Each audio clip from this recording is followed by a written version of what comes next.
ఈరోజు మన ఇంటర్వ్యూలో YCP state spokesperson Karumuri Venkata Reddy గారు ఉన్నారు. ఎన్డీఏ కూటమి అధికారంలోకి వచ్చిన కొత్త రోజుల్లోనే కేసులు ఇబ్బందులు పెట్టడం వైసీపీ కార్యకర్తలను అవ్వచ్చు, నాయకులు అట్లాంటివి చేశారు. అంటే భయం అనిపించలేదా? ఏదైతే వేధింపులు చేయటం, కేసులు పెట్టడం, అవసరమైతే చంపేయటం, ఈ స్థాయికి వెళ్ళినప్పుడు ఇవాళ చచ్చిపోతే రేపు రెండో రోజు నేను జగన్మోహన్ రెడ్డి గారి అభిమాని. బతికినా చచ్చినా జగన్మోహన్ రెడ్డి గారి అభిమానిగా ఉండాలని కోరుకుంటున్నాను. వైఎస్ఆర్ కాంగ్రెస్ పార్టీ జెండాని తెలుగుదేశం ఇంటి ముందుకెళ్ళి కూడా చూపించే కార్యకర్త ఉన్నాడు కదా. జెండాలు జత కట్టడమే మా ఎజెండా అని పాట పెట్టుకుని వెళ్తారు చూడండి. జెండాలు జత కట్టడమే మీ ఎజెండా, జనగుండల గుడి కట్టడమే జగను ఎజెండా. జగన్మోహన్ రెడ్డి గారు కాంగ్రెస్ పార్టీకి రాజీనామా చేసే సమయంలో నాతో వస్తే కష్టాలు ఉంటాయి, దయచేసి ఎవరు రాకుండా అని చెప్పి ఏ రాజకీయ పార్టీ నాయకుడైనా నష్టాలు ఎదుర్కోవాలని డిసైడ్ అయితేనే రండి అని ఎవరన్నా నాయకుడు చెప్పిన దాఖలాలు ఉన్నాయి.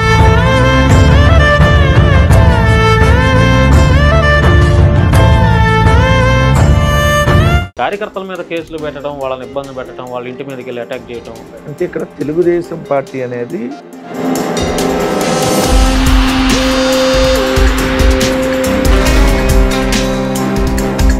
కానీ నేను చూసిన దాని ప్రకారం మీరు మీ పార్టీ వారి మీద కార్యకర్తల మీద కేసులు పెట్టినా కూడా వాళ్ళు ఎక్కడ తగ్గట్లా. సార్ మీకు అర్థం కావట్లేదు. మీకు ఫోన్ ఒకవేళ అవకాశం ఉండి జైల్లో కూడా ఉంటే అక్కడ కూడా పెట్టేవాళ్ళు.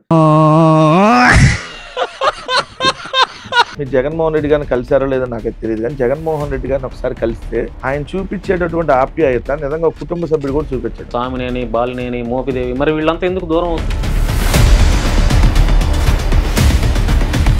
కానీ ఓడిపోయిన తర్వాత మేము అందరం జగన్మోహన్ రెడ్డి గారికి ఓటు వేసాం, మా ఓట్లు ఎడిపోయినాయి అని ఎన్నికల కమిషన్ ని కూడా వాళ్ళ కంట్రోల్లోకి తీసుకొని ఈవీఎంలు అనేటటువంటి దాని మీద అనేక అనుమానాలతో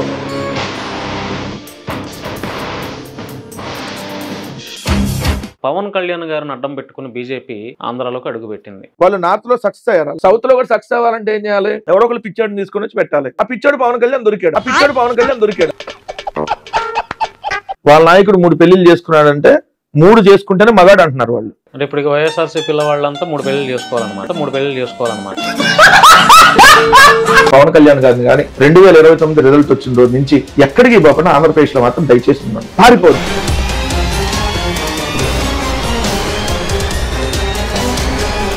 అందరికీ నమస్కారం, నేను Bhanu Mekala. Welcome to Sasi TV. ఈరోజు మన ఇంటర్వ్యూలో YCP state spokesperson Karumuri Venkata Reddy గారు ఉన్నారు. కొన్ని విషయాలు ఆయనతో మాట్లాడించే ప్రయత్నం చేస్తాను. సార్ నమస్తే అండి. నమస్తే అండి.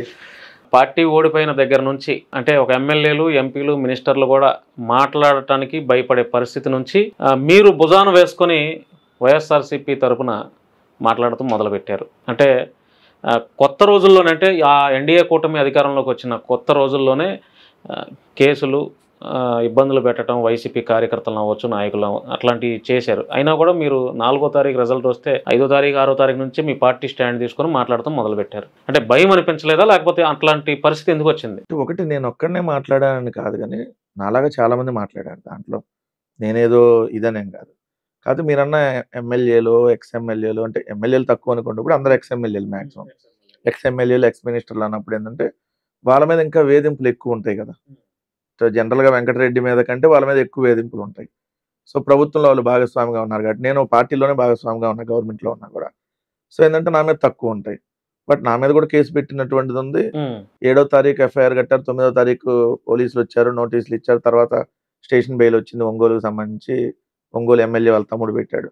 సో అదే నేను ఒకటి బలంగా నమ్ముతా, ఓటమి గెలుపనే సహజం. రాజకీయ ఇప్పుడు మనం పగలు ఇంటర్వ్యూ చేస్తున్నాం, మళ్ళీ సాయంత్రం అయిపోయింది, చీకటి పడి, మళ్ళీ రేపు పొద్దున మీరు ఇంకోళ్ళు ఇంటర్వ్యూ చేస్తారు, సో మళ్ళీ రేపు రాత్రి అయింది. ఇది రొటీనే, కామన్. సో మనం ఎగ్జామ్ లో కూడా పాస్ అవుతాం, ఫెయిల్ అవుతాం, సెమిస్టర్ ఎగ్జామ్ లో పాస్ అవ్వచ్చు, సబ్జెక్ట్ మిగలొచ్చు, మళ్ళీ దాన్ని రెక్టిఫై చేసుకుంటాం, పాస్ అవుతాం. సో రాజకీయాల్లో ఉన్నప్పుడు మనం ఏ పార్టీలో ఉంటే ఆ పార్టీ ఖచ్చితంగా న్యాయం చేయాలి. సో అది బేసిక్ పాయింట్కి వెళ్ళాలి. నేనైతే ఏ పార్టీ వేరే పార్టీ అనేం లేదు. నేను భవిష్యత్తు ఉంటుందా లేదా, లేదంటే నాకు భవిష్యత్తు కావాలా, అవసరమా లేదా, అసలు ఇన్ని నాకు ఆలోచనే లేదు. నేను జగన్మోహన్ రెడ్డి గారి అభిమాని. నువ్వు వైఎస్ఆర్ కాంగ్రెస్ పార్టీ నాయకుడిగా ఉండాలని కోరుకుంటున్నావా, జగన్ గారి అభిమానిగా ఉండాలని కోరుకుంటున్నావు అంటే నేను జగన్ గారి అభిమానిగానే ఉండాలని కోరుకుంటా. నేను బతికినా పదవులతో సంబంధం లేదు, బతికినా చచ్చినా జగన్మోహన్ రెడ్డి గారి అభిమానిగా ఉండాలని కోరుకుంటా. పదమే ఉంటుంది అన్న, వాళ్ళు రావచ్చు, రేపు పొద్దున పోవచ్చు. ఇప్పుడు మీరు ఈ పొజిషన్లో ఉన్నారు, కొంచెం మళ్ళీ అప్గ్రేడ్ అవ్వచ్చు. అవును. అదే రోజుల్లో కొన్ని ఉండొచ్చు. కొన్ని సమయాల్లో ఏమన్నా ఫెయిల్యూర్ వచ్చినప్పుడు కొంత మళ్ళీ డౌన్ కావచ్చు, మళ్ళీ అప్ కావచ్చు. అవును. ఇప్పుడు ఎమ్మెల్యే 5 ఏళ్లేగా, మళ్ళీ గెలిస్తే ఇంకో 5 ఏళ్ళు, అది పోతే వచ్చేస్తారు కదా. కానీ అభిమాని కార్యకర్త అలా ఉండదు. పార్టీ ఉన్నంత వరకు, ఆ నాయకుడు ఉన్నంత వరకు కార్యకర్త కంటే గొప్పవాడు ఎవడు ఉంటాడు? అవును. అసలు మాకంటే నిజంగా చెప్పాలంటే ఈరోజు కార్యకర్త చాలా గొప్పవాళ్ళు. అవును. గ్రామ స్థాయిలో వైఎస్ఆర్ కాంగ్రెస్ పార్టీ జెండాని తెలుగుదేశం ఇంటి ముందుకెళ్ళి కూడా చూపించే కార్యకర్త ఉన్నాడు కదా, ఆ కార్యకర్త నిజంగా గొప్పడు, సెల్యూట్ చేయాలంట. ఏది వాళ్ళు కేసులు పెడుతున్నా, నేను జగన్మోహన్ రెడ్డి గారి అభిమాని, వైఎస్ఆర్సీపీ కార్యకర్తను అని చెప్పి జెండాలు జత కట్టడమే మా జెండాని పాట పెట్టుకుని వెళ్తారు చూడండి, ఆ కార్యకర్త కంటే గొప్పవాడు ఎవరున్నారు? ఇంకా వాళ్ళందరూ ఉండబట్టే, అలాంటి కార్యకర్తలు ఉండబట్టే వైఎస్ఆర్ కాంగ్రెస్ పార్టీ ఈ విధంగా ఉండగలిగింది. ఈ స్థాయిలో కూడా 40% ఓటింగ్ వచ్చి ఇంకా స్టిల్ పోరాడగలుగుతుందంటే వైఎస్ఆర్ కాంగ్రెస్ పార్టీ కార్యకర్త పైన జగన్మోహన్ రెడ్డి గారు, వీళ్ళిద్దరు వల్లే సాధ్యమైంది. అంటే అన్న ఇప్పుడు ఒక 3 ఏళ్ళు అవుతుందో, లేదంటే ఒక 2.5 ఏళ్ళు అవుతుందేమో పార్టీ యాక్టివ్లోకి రావడానికని స్టార్టింగ్ డేస్లో చాలామంది అనుకున్నారు. ఎందుకంటే ఎన్డీఏ గవర్నమెంట్ అధికారంలోకి వచ్చింది, మరలా మనల్ని ఇబ్బంది పెడతారు, కేసులు పెడతారు, మన పార్టీ యాక్టివ్ అవడానికి మ్యాక్సిమం 2 ఏళ్ళైనా పట్టిద్ది అని అనుకున్న క్రమంలో 6-7 నెలల నుంచే ఫుల్ యాక్టివ్లోకి వచ్చేసింది వైసీపీ. అంటే ఎందువల్ల యాక్టివ్లోకి వచ్చింది అంటారు? ఒకటి, అణిచివేత నుంచి ఎప్పుడు ఉద్యమం ముట్టింది. అంటే మీరు ఎక్కువ ఉద్యమాల్లో పార్టిసిపేట్ చేస్తున్నారు, మీకు ఐడియా ఉంది. అవును. ఎప్పుడైతే అణిచివేత ధోరణి వస్తుందో, ఒకటి మిమ్మల్ని అణిచివేయాలని ప్రయత్నించిన కసి మొదలవుద్ది, మీ కుటుంబం కూడా బయటకు వస్తుంది. సో మీ ఫ్రెండ్ సర్కిల్ కూడా బయటకు వస్తుంది. అవును. నార్మల్ గా వదిలేస్తే ఎవరు రారు. అవును. వాళ్ళు వచ్చినప్పుడు డే 1 నుంచి చూడండి, మీరు రిజల్ట్ వచ్చిన రోజు నుంచే స్టార్ట్ చేశారు. అసలు చంద్రబాబు నాయుడు గారు ప్రమాణ స్వీకారంతో సంబంధం లేకుండానే రిజల్ట్ వచ్చిన రోజు నుంచి దాడులు, అటాక్స్ చేయడం, ధ్వంసం చేయటం, ఏదైతే వేధింపులు చేయటం, కేసులు పెట్టడం, అవసరమైతే చంపేయటం, ఈ స్థాయికి వెళ్ళినప్పుడు ఇవాళ చచ్చిపోతే రేపు 2వ రోజు. అంతే కదా. ఎప్పుడు ఎవరు ఏ విధంగా అయితే తెలియదు కదా. ఇప్పుడు మనం ఎన్ని రోజులు బతికుండాలనేది దేవుడు డిసైడ్ చేసేది. సో మనం ఈ రోజు ఇలా ఉన్నాం, రేపు ఉంటామా ఎలా లేదు గ్యారెంటీ లేనటువంటి పరిస్థితి. దానిలో ఎన్నాలన్నీ భయపడితే బతుకుతాం.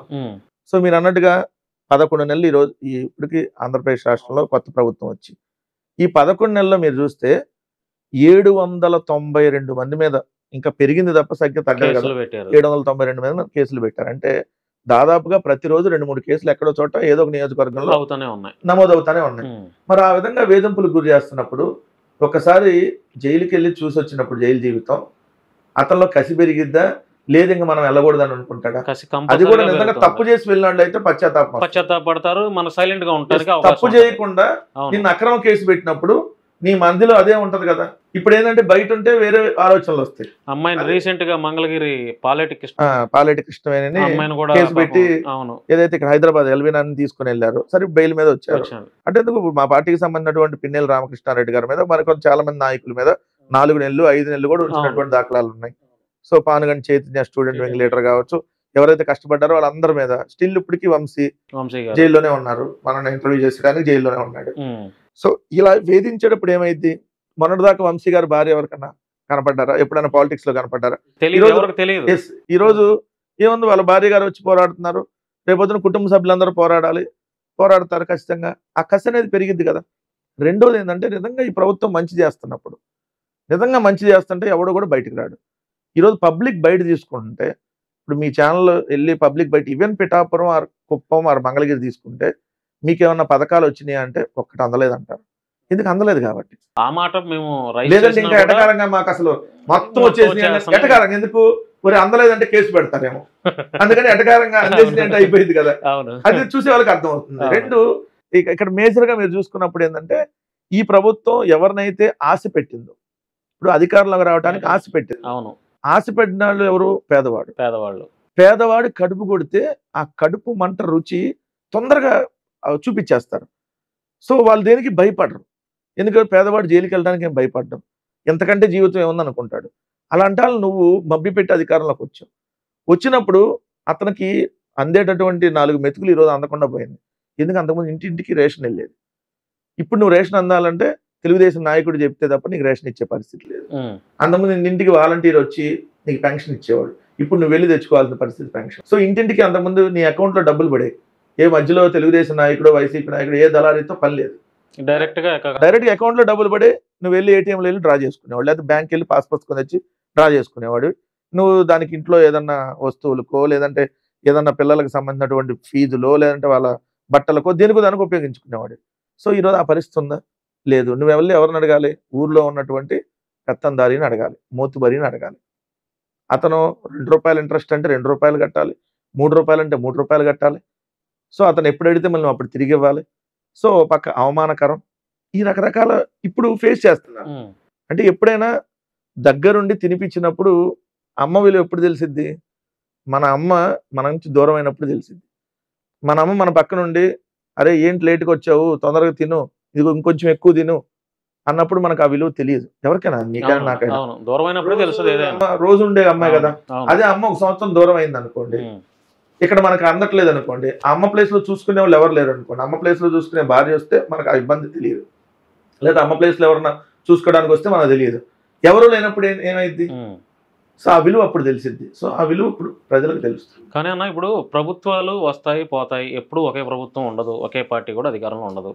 ఇప్పుడు ఎన్డీఏ గవర్నమెంట్ అధికారంలోకి వచ్చింది కాబట్టి వైఎస్ఆర్సీపీలో ఉన్నటువంటి ఎమ్మెల్యేను లేదా మంత్రులుగాను ఎవరెవరైతే టార్గెట్ లిస్టులో ఉన్నారో వాళ్ళని కొంచెం ఇబ్బంది పెట్టినా, వాళ్ళ వెనక ఆస్తులు ఉంటాయి, వాళ్ళ మీద కేసులు పెట్టినా వాళ్ళకి పెద్ద ఫ్యామిలీ బ్యాక్గ్రౌండ్ ఉంటుంది. సరే అది మామూలే అనుకోవచ్చు. ఈ రేపొద్దున వైఎస్ఆర్సీపీ అధికారంలోకి వచ్చినా కూడా తెలుగుదేశం పార్టీ ఎమ్మెల్యేల మీద వాళ్ళ మీద కూడా కేసులు ఇవన్నీ కామనే. కానీ కార్యకర్తలు ఏం చేశారన్న? ఏ పార్టీకైనా కార్యకర్తలే బేస్ కదా. కార్యకర్తల మీద కేసులు పెట్టడం, వాళ్ళని ఇబ్బంది పెట్టడం, వాళ్ళ ఇంటి మీదకి వెళ్ళి అటాక్ చేయడం ఇది కరెక్ట్ కాదేమో నా అభిప్రాయం. అంటే ఇక్కడ తెలుగుదేశం పార్టీ అనేది నాయకులు బేస్తో ఉన్నటువంటి party, but YSR Congress party నాయకులు బేస్తో వచ్చిన పార్టీ, కార్యకర్తలే. ఎందుకు మీకు దానికి ఎగ్జాంపుల్స్ అనేక రకాలుగా మనం చెప్పాలి అని అంటే, జగన్మోహన్ రెడ్డి గారు కాంగ్రెస్ పార్టీకి రాజీనామా చేసే సమయంలో నాతో వస్తే కష్టాలు ఉంటాయి, నాతో వస్తే నష్టాలు ఉంటాయి, దయచేసి ఎవరు రాకుండా అని చెప్పాడు. ఆయన చెప్పిన వర్డ్స్ ఏ నాయకుడైనా నేను పార్టీ పెడుతున్నా, నా అమ్మట రండి, మనకు అన్యాయం జరిగింది, మనం తిరుగుబాటు చేద్దామని ఏ నాయకుడైనా చెబుతాడు. కానీ జగన్మోహన్ రెడ్డి గారు చెప్పిన వర్డ్స్ ఇది హిస్టరీలో ఎప్పుడు రిపీట్ అయ్యే వర్డ్స్. ఏ రాజకీయ పార్టీ నాయకుడైనా ఓ రాజకీయ పార్టీ పెట్టేటప్పుడు కానీ, ఓ రాజకీయ పార్టీకి రాజీనామా చేసినప్పుడు నాతో దయచేసి ఎవరు రావద్దు, నాతో వస్తే మీరు ఇబ్బంది పడతారు, మీరు ఇబ్బందులు ఎదుర్కొంటారు, కష్టాలు నష్టాలు ఎదుర్కోవాలని డిసైడ్ అయితేనే రండి అని ఎవరన్నా నాయకుడు చెప్పిన దాఖలాలు ఉన్నాయి. సో కానీ ఆ రోజు చాలా మంది నాయకులు ఫస్ట్ లో రాలా, కొంతమంది వచ్చారు, వచ్చిన వాళ్ళు ఇప్పటికీ స్టిల్ కొనసాగుతున్నటువంటి వాళ్ళు ఉన్నారు. సో కానీ ఆ రోజు నిలబడింది ఎవరు? కార్యకర్తలు. ఆ రోజు ఆ కార్యకర్తలు రాజశేఖర్ రెడ్డి గారిని చూసి, రాజశేఖర రెడ్డి గారు వాళ్ళ లబ్ధి పొందినటువంటి కార్యకర్తలు ఎవరైతే ఉన్నారో వాళ్ళందరూ జగన్మోహన్ రెడ్డి గారు వెంట నడిచారు. తర్వాత జగన్మోహన్ రెడ్డి గారి నాయకత్వం చూసిన తర్వాత ఎస్ రాజశేఖర రెడ్డి గారి కంటే 10 అడుగులు ముందుకేస్తాడు, ఇంకా ధైర్యంగా పోరాడగలిగినటువంటి నాయకుడు, ఎక్కడ కాంప్రమైజ్ గారు, ఇంకేదైనా రాజశేఖర రెడ్డి గారు పోనీలే అవతలాడు అని చెప్పి ఏమైనా క్షమించి వదిలేస్తాడేమో, సో తప్పు చేస్తే ఎవరిని కూడా వదలడు అనేటటువంటి కార్యకర్తలు బలంగా ఉంది. అందుకని మీకు ఈరోజు ఆ కార్యకర్తలు నిలబడ్డారు. నిలబడినటువంటి కార్యకర్తల్ని అణిచివేయాలంటే ఏం చేయాలి? కేసులు పెట్టాలి. కేసులు పెడితే ఏం చేస్తారు? వాళ్ళకి అది అర్థం కావట్లేదు. ఇప్పుడు ఆ కార్యకర్తలు వాళ్ళు ఏమనుకుంటున్నారు, వైఎస్ఆర్ కాంగ్రెస్ పార్టీకి బలం ఏంటి? మెయిన్ మీడియా లేదు, ఎక్కువ పత్రికలు ఏం లేవు, ఉందో ఓన్లీ ఒక సాక్షి. సో మిగిలిన పత్రికలు లేవు, మిగిలిన టీవీ ఛానల్స్ లేవు, వాళ్ళకి మెజారిటీ యూట్యూబ్ ఛానల్స్ అన్ని వాళ్ళ ఆధ్వర్యంలోనే ఉన్నాయి. రకరకాల ఫేస్బుక్ పేజీలు, ఇన్స్టాగ్రామ్, ట్విట్టర్ పేజీలతో వాళ్ళు ఏదైతే దుష్ప్రచారం ఉంది. ఇక్కడ బలంగా నిలబడేది ఎవరు? సోషల్ మీడియా కార్యకర్తలు, గ్రామ స్థాయిలో ఉండేటటువంటి కార్యకర్తలు. వీళ్ళ మీద కేసులు పెడితే వీళ్ళు కొన్ని రోజులు కనపడకుండా ఉంటారు కదా. కొన్ని రోజులు అయిపోయిన తర్వాత జైలు నుంచి బయటకు వచ్చినా మళ్ళీ జైలు నుంచి బయటకు వచ్చి ఎమ్మని పెట్టలేరు కదా, ఎందుకంటే రెస్ట్ పీరియడ్ లో ఉండాలి, ఆరోగ్య. కానీ నేను చూసిన దాని ప్రకారం మీరు మీ పార్టీ వారి మీద కార్యకర్తల మీద కేసులు పెట్టినా కూడా వాళ్ళు ఎక్కడ తగ్గట్లా సార్. మీకు అర్థం కావట్లేదు. మీకు ఫోన్ ఒకవేళ అవకాశం ఉండి జైల్లో కూడా ఉంటే అక్కడ కూడా పెట్టేవాళ్ళు. మీకు అర్థం కాని విషయం ఏంటంటే, ఇప్పుడు మా YSR Congress party social media కార్యకర్తలను అరెస్ట్ చేసిన తర్వాత బయటకు వచ్చినాక వాళ్ళ పోస్టులు పెరిగినాయా తగినాయా మీరు చేసుకోండి, కంపేర్ చేసి చూసుకుంటే పెరిగినాయి.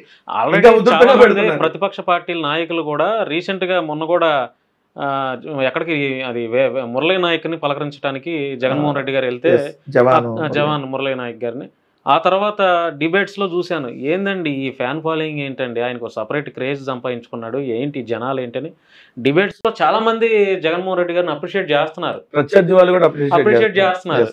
మరి అది నాకు తెలిసి జగన్మోహన్ రెడ్డి గారికి సొంతమేమని నాకు కూడా అనిపిస్తుందండి. అంటే ఎలా సొంతం అనే దాన్ని కూడా మనం ఎగ్జాంపుల్ తీసుకుంటే సార్, మీరు జగన్మోహన్ రెడ్డి గారిని కలిసారో లేదో నాకైతే తెలియదు, కానీ జగన్మోహన్ రెడ్డి గారిని ఒకసారి కలిస్తే ఆయన చూపించేటటువంటి ఆప్యాయత నిజంగా ఒక కుటుంబ సభ్యుడు కూడా చూపించాడు. ఏదన్నా ఫెయిర్గా ఉంటాడు. ఒకవేళ నచ్చలేదు, నువ్వు తప్పు చేస్తున్నావు అంటే మొహానే చెప్తాడు తప్పని. లేదు నువ్వు అతను జగన్మోహన్ రెడ్డి గారిని అతను రిసీవ్ చేసుకునే విధానంలో నువ్వు ఎలాంటి వ్యక్తి కంపేర్ చేసి చూసుకున్నప్పుడు ఆయన రిసీవ్ చేసుకునే విధానం చూస్తే అసలు నువ్వు ఎప్పుడు కూడా అతను వదలవు జగన్మోహన్ రెడ్డి గారిని. ఆ విధంగా రిసీవింగ్ ఉంటుంది. మరి మీరేమో అలా చెప్తున్నారన్న, కానీ మరి ఈ కరుడు కట్టిన వైఎస్ఆర్సీపీకి నాయకులుగా ఉన్నటువంటి సామినేని, బాలినేని, మోపిదేవి మరి వీళ్ళంతా ఎందుకు దూరం అవుతున్నారు? ఎందుకు పార్టీ మారాల్సి వచ్చింది? సామినేని ఉదయభాను ఎప్పుడు రాజీనామా చేశాడు? ఎన్ని సంవత్సరాల తర్వాత చేశాడు? ఇదే బాలినేని ఎన్ని సంవత్సరాలు ట్రావెల్ చేసి నాకు బయటకు వచ్చాడు? మరి ఒక మనిషితో అన్ని సంవత్సరాలు నిజంగా ట్రావెల్ చేసి నిజంగా అతను మంచి వ్యక్తి కాదో, లేదంటే అతను సరిగ్గా రిసీవ్ చేసుకోడు అని అంటే ట్రావెల్ చేసిన 1 year లోనే బయటకు వస్తారు కదా. ట్రావెల్ చేసిన 1 year లోనే వస్తారు కదా. అన్ని సంవత్సరాలు అంటి పెట్టుకుని ఉన్నటువంటి ఈ లీడర్స్ రాజకీయ అవసరాలు అంతేనంటారా? ఇప్పుడు సామినేని ఉదయభాను మీద అవతల ప్రత్యర్థి ఎవరైతే తెలుగుదేశం శ్రీరామ్ తాతయ్య తెలుగుదేశం పార్టీ ఎమ్మెల్యే. ఇప్పుడు ఉదయభాను గానీ ఆ కూటమిలో లేకపోతే ఈ పార్టీ కేసులు పెట్టేవాళ్ళు కదా. కృష్ణా జిల్లాలో కేసులు పెట్టిన లీడర్ల పేర్లు ఏమన్నా ఉంటాయా? కొడాల నాని మీద పెట్టారా? పేరు నాని గారి మీద పెట్టారా? జోగి రమేష్ గారి మీద పెట్టారా? నియోజకవర్గాలు వారు చూడండి. దాని తర్వాత చూస్తే ఇటు వచ్చేటప్పటికి వల్లభనేని వంశీ, పేరు నాని, వంశీ గారు, పేరు నాని గారు, కొడాల నాని గారు, యువతలు వచ్చేసి మొండితోక గారు, యువతలు వచ్చేస్తే మన తలసల రఘురామ్ గారు, దేవినేని అవినాష్ గారు, ఇలా అందరి మీద కేసులు పెడతారు కదా వరుసగా. ఎక్కడ వదలట్లేదు కదా, ప్రతి నియోజకవర్గంలో కేసులు పెడతా వస్తున్నారు కదా. మరి జగ్గైపేటలో ఎందుకు ఉదయభాను మీద కేసు పెట్టలా? వాళ్ళ పార్టీలో ఆ కూటమిలో ఉన్నాడు కాబట్టి. లేదు, మీకు ఇంకో ఎగ్జాంపుల్ చెబుతా. బాలినేని మీరు అడిగారు కాబట్టి, బాలినేని శ్రీనివాసరెడ్డి ఇదే వైఎస్ఆర్ కాంగ్రెస్ పార్టీలో స్టిల్ ఉంటే ఈ పార్టీకి ఒక 7-8 కేసులు పెట్టేవారు. 7-8 కేసులు, ఒకటి కాదు. సో వీళ్ళందరూ కేసుల కోసం, కేసుల నుంచి తప్పించుకోవడం కోసమే పార్టీలు మారారంటారా? ఇప్పుడు అవతల కేసులు పెడతారనేటటువంటి భయంతో కొంతమంది పార్టీ మారచ్చు. లేదు, ఇంకొకటి ఏ పార్టీ అధికారంలో ఉంటే ఆ పార్టీలోకి వెళ్ళాలనే ఆలోచనతో కొంతమంది వెళ్ళిపోతారు. సో ఇంకా మనకి ఇక్కడ ప్రయారిటీ కావాలి, ఇంకా కావాలి అనుకొని కోరుకునే వాళ్ళు ఇంకా ప్రయారిటీ ఎంతవరకు ఇవ్వాలో అంతవరకు ఇస్తుంది పార్టీ. జగన్ గారితో పొద్దున్నే బ్రేక్ఫాస్ట్ చేయాలి, మధ్యాహ్నం లంచ్ చేయాలి, సాయంత్రం డిన్నర్ చేయాలంటే కుదురుతుందా? కుదరదు కదా. అలా ఫీల్ అయ్యే వాళ్ళు కొంతమంది ఉంటారు. సో మనకి ఇంకా బాధ్యతలు అప్పచెప్పాలని కోరుకునే వాళ్ళు ఉంటారు. మనం మొత్తం మనమే డిపెండ్ అవ్వాలనుకుంటారు. అట్లా నడవదు రాజకీయ పార్టీలో. అలా రకరకాల కారణాల వల్ల పోయే వాళ్ళు ఉంటారు. ఒకటి గుర్తుపెట్టుకున్నాను, రాజకీయాల్లో ఏది శాశ్వతం కాదు. ఈ రోజు ఇక్కడ ఉన్న నాయకుడు రేపు పొద్దున అక్కడ ఉండొచ్చు. సో ఈ నాయకుడిని చూసి వచ్చేస్తారు, ఆ నాయకుడిని చూసి వచ్చేస్తారంటే 23 మంది వైఎస్ఆర్ కాంగ్రెస్ పార్టీ నుంచి వెళ్ళిపోయారు. వాళ్ళలో ఉద్దండులు వెళ్ళిపోయిన వాళ్ళు కూడా, మంత్రులుగా చేసిన వాళ్ళు కూడా వెళ్ళిపోయారు. అలాంటి వాళ్ళు వెళ్ళిపోయిన తర్వాత నెక్స్ట్ ఎలక్షన్ లో ఒకే ఒక అతను గెలిచాడు, మిగిలిన అందరూ ఓడిపోయారు కదా. సో ఏదో వాళ్ళు వెళ్ళిపోతే ఏదో వస్తుంది, ఇంకోళ్ళు వస్తే వస్తుంది. ఇవన్నీ నామినల్ గా జరిగేటటువంటి అంశాలు. ఎప్పుడైనా గుర్తుపెట్టుకున్నా కార్యకర్తలు అధినాయకుడు, దీన్ని బట్టే పార్టీ అనేది గెటన్ అవుతుందా డౌన్ అవుతుందా అనేది దాని మీద డిపెండ్ అయి ఉంటుంది. YSR Congress party still 40% voting ఉంది సింగిల్ గా. అవును, ఫస్ట్ 45% వచ్చింది, తర్వాత ఎన్నికల్లో 50% వచ్చింది, ఇప్పుడు 40% వచ్చింది. ఎందుకు? 3 పార్టీలు కలిపి పోటీ చేసి ఎన్నికల కమిషన్ ని కూడా వాళ్ళ కంట్రోల్లోకి తీసుకొని ఈవీఎంలు అనేటటువంటి దాని మీద అనేక అనుమానాలతో జరిగినటువంటి ఎన్నికలు. సో ఇంత జరిగినా కూడా ఏది మీ కుటుంబానికి 1 లక్ష జగన్మోహన్ రెడ్డి గారు ప్రభుత్వం లబ్ధి చేకూరితే నేను 2 లక్షలు ఇస్తాను హామీ ఇవ్వటం చంద్రబాబు నాయుడు గారు, ఇలా ఇన్ని రకాలు చేసినా స్టిల్ 1,32,00,000 మంది వైఎస్ఆర్ కాంగ్రెస్ పార్టీ వైపు నిలబడ్డారంటే దాంట్లో మీరు అన్న కార్యకర్తలు ఎంతమంది ఉంటారు? 30 లక్షలు 40 లక్షల మంది కార్యకర్తలు ఉంటారు. మిగిలిన 1,000,000 మంది జనాలే, ప్రజలే. మిగిలిన 1,000,000 మంది ప్రజలే కదా, అంటే లబ్ధి పొందిన ప్రజలే. ఆబ్వియస్లీ జగన్మోహన్ రెడ్డి గారి ప్రభుత్వం వల్ల లబ్ధి పొందిన వాళ్ళు కావచ్చు, అంతకుముందు లబ్ధి పొందిన వాళ్ళు కావచ్చు. కానీ ఓడిపోయిన తర్వాత అన్న పేదవాళ్ళు మేము అందరం జగన్మోహన్ రెడ్డి గారికి ఓటు వేసాం, మా ఓట్లు ఎడిపోయినాయి అని ఒక చర్చ కూడా నడిచింది కొత్తగా ఒక 2 నెలల దాకా. అంటే మీరు వినే ఉంటారు, ఆరామ్ అస్థాన్ గారు ఐడియా, ఆరామ్ అస్థాన్ గారు సర్వే, అస్థాన్ గారు ఓడిపోయిన తర్వాత కూడా సర్వే చేశాడు. చేస్తే వైఎస్ఆర్ కాంగ్రెస్ పార్టీకి ఓటేసామని మెజార్టీ ప్రజలు చెప్తున్నారు. దీన్ని ఇది ఎక్కడ జరిగింది మరి మతలబు? ప్రభుత్వం అధికారంలో వచ్చినప్పుడు వాళ్ళకి ఫేవర్ గా చెప్పాలిగా. ప్రభుత్వం వచ్చినప్పుడు అరే 5 ఏళ్ళు ఈ ప్రభుత్వం ఉంటుంది, ఇలా ఓటే లేదని చెబితే మళ్ళీ మన ఇబ్బందులు పెడతారేమో. ఫస్ట్ టైం ఆయన సర్వే ఫెయిల్ అవటం. అదే ఆరామ్ అస్థాన్ గారు వాళ్ళు చాలా ఎక్కువ శాంపిల్ తీసుకుంటారు. ఆయన 174 నియోజకవర్గాలు సర్వే చేశాడు, ఒక రంపచోడవరం తప్ప అన్ని నియోజకవర్గాలు సర్వే చేశాడు. కానీ ఎలక్షన్ అయిపోయినాక అసలు నిజంగా నేను ఫెయిల్యూర్ ఎట్లా అయ్యానని చెప్పి ఆయన క్రాస్ చెక్ చేసుకునే సమయంలో కూడా చూస్తే మళ్ళీ వైఎస్ఆర్సీపీకి ఓటేసామని చెబుతున్నారు. మరి దీనికి అర్థం ఎక్కడో ఒక మిస్టేక్ కుట్ర జరిగింది అనేటటువంటిది ఉంది కదా. సో ఇక దాని మీద మనం ఎక్కువ రోజులు ట్రావెల్ చేయలేము. ఎందుకు? ప్రజాక్షేత్రంలో అనేక సమస్యలు ఉంటాయి. సమస్యలతో మనం బేస్ చేసుకొని ప్రజల్లోకి వెళ్ళాలి. రోజు ఈవీఎంలు దీని మీద మనం వెళ్ళలేం కాబట్టి, రెండోది న్యాయస్థానాల్లో ఉంది, రెండోది వాళ్ళు ఆల్రెడీ దాన్ని నిరూపించలేని విధంగా తగలబెట్టేశారు వీవీప్యాట్లు ముందే. సో ఇంకా అది మనం ప్రూవ్ చేయలేం. ఎస్, దాంట్లో అందుకని ఖచ్చితంగా మనం ప్రజలకు కూడా చాలా మందికి అన్న అనుమానం అదే. సరే దాన్ని వదిలేసిన మనం ప్రజల్లో ఏ విధంగా ఉండాలి, ప్రజలకి ఇప్పుడు అధికారంలో ఉంటే ప్రజలకు సేవ చేయాలి, ప్రజలకి ఎంత మేర మనం హెల్ప్ చేయగలుగుతాం. అధికారం లేనప్పుడు ఏం చేయాలి, ప్రజల సమస్యల మీద ప్రభుత్వాన్ని నిలదీస్తూ ప్రభుత్వం చేత దగ్గరుండి పనిచేయించాలి. ఈ రెండే కాన్సెప్ట్లు పొలిటికల్ పార్టీకి ఉంటాయి కాబట్టి ఆ బేస్లో వెళ్లాల్సిందే, ఖచ్చితంగా అలానే వెళ్తా ఉన్నాం. కానీ బూతులు పంచాంగానికి ఆద్యం పోసారు కదన్న మీరంతా పార్టీలో ఉండి. అరే నా కొడక పాతేస్తా అంద మేమా, మీరు అన్న బూతులు పంచాంగం ఒకళ్ళిద్దరు అన్నా కూడా పార్టీలో ఉన్న వాళ్ళు చాలా మంది అదే మాటలు. మహిళా హోంమంత్రిని సంభాష సంక నాకమన్న భాష మాట్లాడింది మేమా, పోలీసుని దెంభాష మాట్లాడింది మేమా? మీరు చెప్పండి. సాక్షాత్తు 45 ఏళ్ల రాజకీయ అనుభవం చెప్పిన చంద్రబాబు నాయుడు అరే ఆ నా కొడుకులను కొట్టేయండి చంపేయండి అంద మేమా? లోకేష్ మాట్లాడిన భాష ఏంటి, అయ్యన్న పాత్రుడు మాట్లాడిన భాష ఏంటి, లేదంటే బండారు సత్యనారాయణ మూర్తి రోజా గారి మీద మాట్లాడిన భాష ఏంటి? మా భాష అంటున్నారు కదా, మరి ఈ భాష ఏంది? చెప్పులు తీసుకుంటా నా డాషుల్లారా, పేకలు బిసికి చంపేస్తా నా డాషుల్లారా, ఒక్కొక్క ఎమ్మెల్యే నా కొడుకుల్ని పేకలు బిసికి చంపేస్తా, తొక్కి నారదీస్తా అన్న భాష కంటే మేము మాట్లాడిన భాష ఏమన్నా ఇంకా బాగాలేదా? లేదు, తొడలగొట్టి ఒక్కొక్క వైసీపీ నా కొడుకుని బస్సులోంచి లాక్కొచ్చి తన్నండి అని చెప్పినా ఈరోజు ఎమ్మెల్సీ అవ్వలేదా? ముఖ్యమంత్రిగా జగన్మోహన్ రెడ్డి గారిని పట్టుకొని బోచిడికి అన్నాడికి ఈరోజు కార్పొరేషన్ చైర్మన్ అంటే ఇచ్చారు. మరి ఉప ముఖ్యమంత్రి ఎట్టయ్యాడు పవన్ కళ్యాణ్, చెప్పులు తీసుకుందంతా అని ఎమ్మెల్యే నా కొడకల్లారా అనే భాష ఎస్సీ ఎస్టీ బీసీ ఎమ్మెల్యేని, మరి ఈ భాష అన్నాడు, మరి ఎట్ట డిప్యూటీ సీఎం అయ్యాడు? సో కథ మా మీద బురద వేస్తారు. మేము అమ్మ అన్న వాళ్ళకి నీ అమ్మ లాగా అనపడుద్ది అన్న, వాళ్ళు నీ అమ్మ అన్న లేదు అమ్మానే అన్నారంటారు. ఎందుకు? 100 మంది ఉన్నారు చెప్పడానికి. 100 మంది ఎవరు? వాళ్ళు పెట్టుకున్నటువంటి organisations means some channels like YouTubes, Facebooks అన్ని పెట్టుకొని ఇట్లా.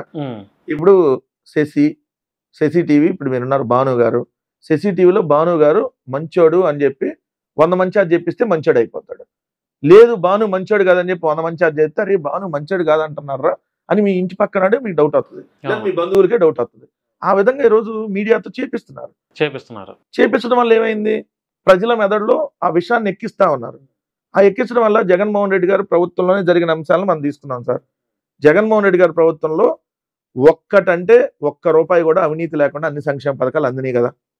కానీ వీళ్ళు వాళ్ళకి అందట్లేదు, వీళ్ళకి అందట్లేదు, అసలు మొత్తం ఎక్కడేదో కరప్షన్ జరిగిపోతుందని ప్రచారం చేశారా లేదా? 2 మేము చేసింది భూముల రీసర్వే, ల్యాండ్ టైటిలింగ్ యాక్ట్ కాదు.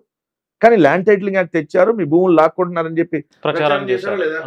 జగన్మోహన్ రెడ్డి గారి ప్రభుత్వం చేసిన అప్పు కేవలం 3,32,000 కోట్లు. దాంట్లో 1,97,000 కోట్లు అసలు వడ్డీ చెల్లించింది. 2,75,000 కోట్లు సంక్షేమ పథకాల ద్వారా అందించాం. 30,000 కోట్లు కరోనాలో ప్రభుత్వం ఖర్చు పెట్టాల్సి వచ్చింది. గ్రామాన గ్రామ సచివాలయం, రైతు భరోసా కేంద్రం, హెల్త్ క్లినిక్, డిజిటల్ లైబ్రరీ, నాడు నేడులో భాగంగా స్కూళ్లు, అంగన్వాడీ కేంద్రాలు, కొత్త పాల సేకరణ కేంద్రాలు, ఇలా గ్రామ స్థాయిలో డెవలప్మెంట్ చేశాం. 4 పోర్టులు, 10 ఫిషింగ్ హార్బర్లు, 4 ఫిష్ ల్యాండ్ సెంటర్లు, 17 మెడికల్ కాలేజీలు, ఇంత డెవలప్మెంట్ యాక్టివిటీ చేసినా మేము చేసినప్పుడు 3,32,000 కోట్లు.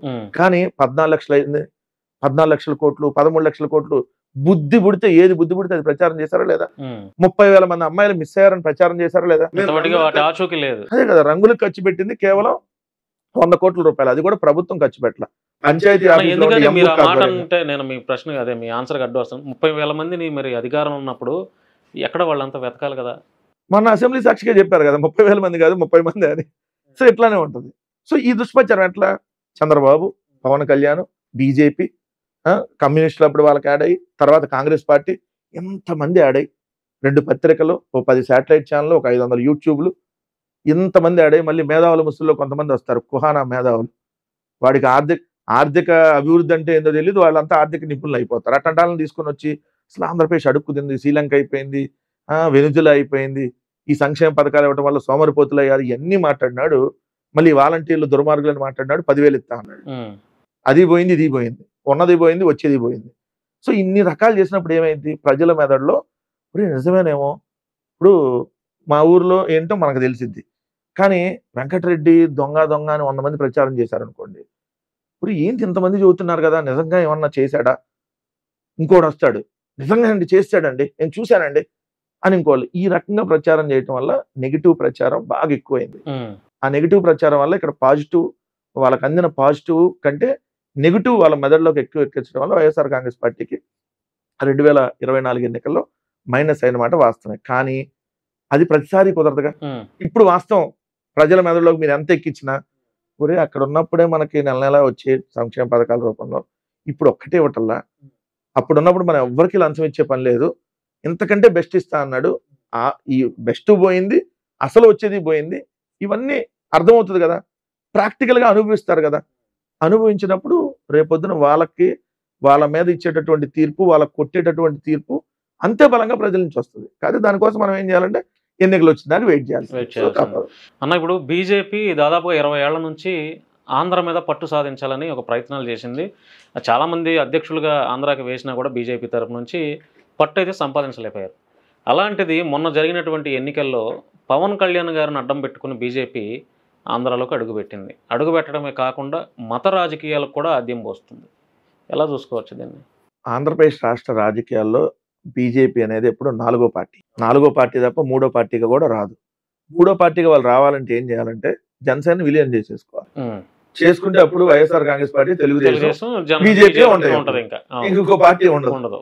సో ఆ జనసేన విలీనం కానీ బీజేపీలో కాకపోతే వాళ్ళు ఎప్పుడు 4వ పార్టీగానే ఉంటారు బీజేపీ. అది గ్రహించుకుంటే వాళ్ళు మంచిది. రెండోది ఏముంటది, 4 సీట్లు వస్తే ఏమన్నా అవుతుందా? 4 సీట్లు అది చెప్తాను. వాళ్ళ స్టాండర్డ్ ముందు నుంచి బీజేపీ అనేది మతతత్వ రాజకీయ పార్టీ అనేది నేను అనలా, సాక్షాత్తు చంద్రబాబు నాయుడు గారే అన్నారు. గుర్తుందో లేదు, ఏదైతే బాబ్రీ మసీద్ సందర్భంగా అన్న మాటలు మొన్న ఈ మధ్య 2019 ఎన్నికల ప్రచారంలో కూడా మోడీ అనే అతను టెర్రరిస్ట్ అన్నాడు చంద్రబాబు నాయుడు.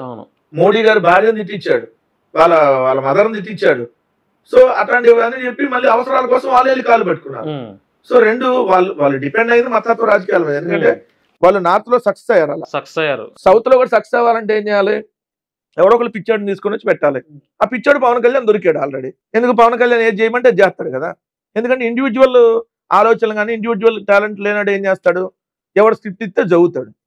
ఇప్పుడు మనం ఉంది ఒక స్క్రిప్ట్ ఇవ్వకుండా మనం ఏమవ్వకుండా మీరు ఏది అడిగినా నేను సమాధానం చెప్తాను. మీ ఇంటర్వ్యూ స్టార్ట్ అయ్యేటప్పుడు నేను అడిగింది మీకు ఏం క్వశ్చన్ కావాలని అడగండి అని చెప్పా, ఏదైనా సమాధానం చెప్తా అన్నా. బట్ కొంచెం చోట అట్లా ఉండదు. ఇప్పుడు మీరు పవన్ కళ్యాణ్ అంటే వాళ్ళకి ఏం చేస్తారు? ఇదే అడగాలి, స్క్రిప్ట్ ముందు ఇస్తే దాన్ని బట్టి ప్రిపేర్ అవుతాం అంటారు వాళ్ళు. అట్లాంటి ఏమన్నా బీజేపీ స్క్రిప్ట్ ఇస్తే మాట్లాడతాడు, లేదు చంద్రబాబు నాయుడు స్క్రిప్ట్ ఇస్తే మాట్లాడతాడు. అంతకంటే ఏం మాట్లాడగలడు?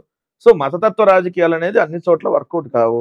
మేజర్లీ సౌత్ లో వర్కౌట్ కాదు, నార్త్ లో వాళ్ళకి నార్త్ లో అవుతుంది కానీ సౌత్ లో ఇప్పుడు యాంటీ అవుతుందిలే అన్న. నార్త్ లో కూడా అవుతుందండి. రాజకీయ నాయకులకి, రాజకీయాల్లో ఉన్న వాళ్ళకి మతాలతో కులాలతో సంబంధం ఉండకూడదు. ఏదైనా ఉంటే ఇంట్లో చూసుకోవాలి, ఇంటర్నల్ గా చూసుకోవాలి. ఎందుకంటే సార్ ప్రజలకు ఏం చేస్తామో చెప్పే అధికారంలో లేదు. పలానా మతానికి సంబంధించి ఏదైనా ఇబ్బందికర అంశాలు ఉంటే దాన్ని సాల్వ్ చేస్తామంటే తప్పలేదు. ఇప్పుడు ఆంధ్రప్రదేశ్ లో మీరు ఎగ్జాంపుల్ చూస్తున్నాం. ఇప్పుడు ఒక పక్క ఈయన సనాతన వేషం వేసుకుంటా ఉంటాడు. మరి ఇదే తిరుపతిలో 6 తొక్కిసలాట్లో చనిపోయారు. ఇదే మన సింహాచలంలో 7 చనిపోయారు. మరి వాళ్ళ దగ్గరకు ఒక్క రోజు కూడా ఎందుకు పోలేదు? వెళ్ళాలి. సింహాచలంలో అయితే అసలు పోలా. తిరుపతిలో అంటే షో చేయడానికి వెళ్ళి వచ్చాడు పవన్ కళ్యాణ్. సో ఇప్పుడు దానికి సంబంధించి ఇప్పటి వరకు ఎవరిని బాధ్యులైనా చేశారా? కనీసం ఎవరి మీద ఎఫ్ఐఆర్ గట్టి అరెస్ట్ చేశారా? ఎవరినైనా జైలుకి పంపించారు దానికి సంబంధించి?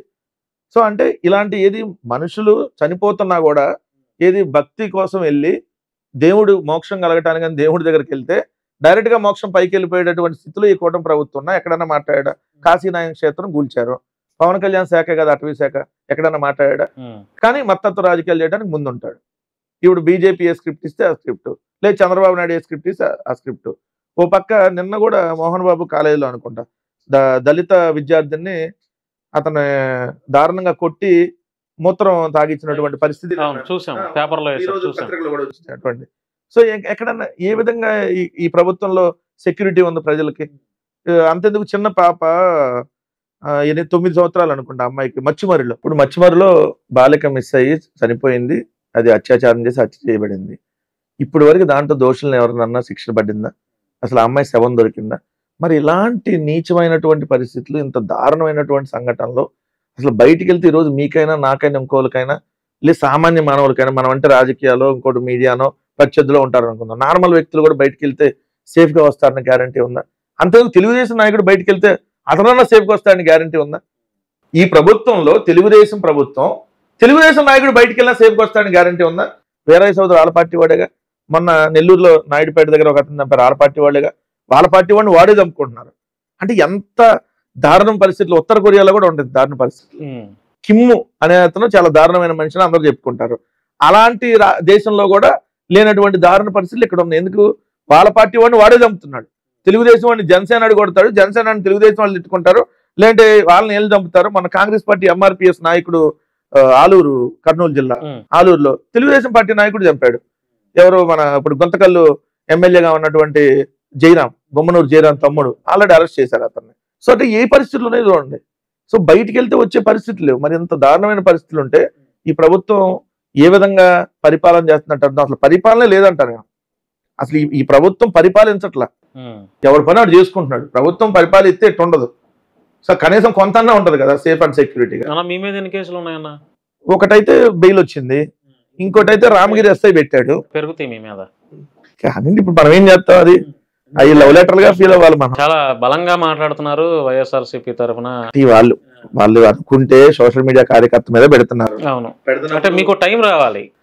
ఒకటి నేనైతే మనకి ఎలా రాసి పెడితే అలా అయింది. ఈ రోజు మనం ఎలా ఉండాలని ఎవరో దేవుడు రాసి పెడితేనే కదా ఉంది. సో దానికి వాళ్ళు కేసు పెడతారా, అరెస్ట్, మనం జైలుకి వెళ్ళాలని రాసి పెట్టింది అనుకో, దాన్ని ఎవరు ఆపలేరు కదా.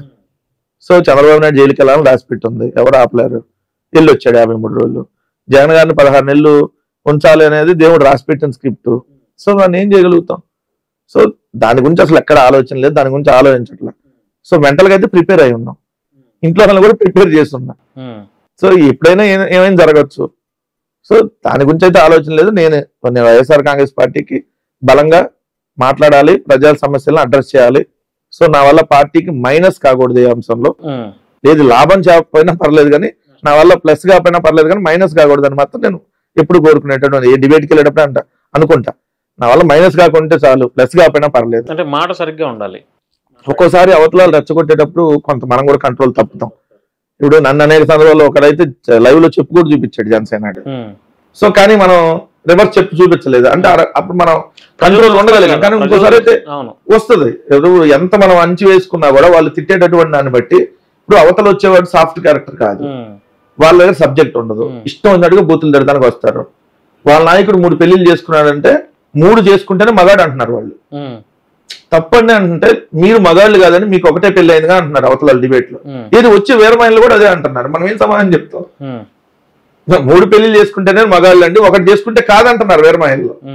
మరి ఇంకా దానికి మనం ఎంత సమాధానం చెప్తాం? కోపం వస్తుంది కదా. అంటే ఇప్పుడు వైఎస్ఆర్సీ పిల్లవాళ్ళంతా 3 పెళ్లిళ్ళు చేసుకోవాలన్నమాట. అంటే వాళ్ళ దృష్టిలో అదే, వాళ్ళ దృష్టిలో చేసుకుంటేనే నాయకుడు అండి, వాళ్ళ నాయకుడు ఏం చేసినా కరెక్ట్ అంటున్నారు వాళ్ళు. కరెక్ట్ అని మీరు కూడా అవసరమే చేసుకోండి అంటున్నారు. ఇది వేరే మహిళలు అంటున్నారు. మరి దానికి మనం ఎలా రియాక్ట్ అవ్వాలి? కోపమన్నా కంట్రోల్ చేసుకుని ఆగాలి, లేదు అని అంటే నవ్వుకోనన్నా పిచ్చాలని వదిలేయాలి. అంతకుముందు మనం చేయగలిగింది ఏమంత.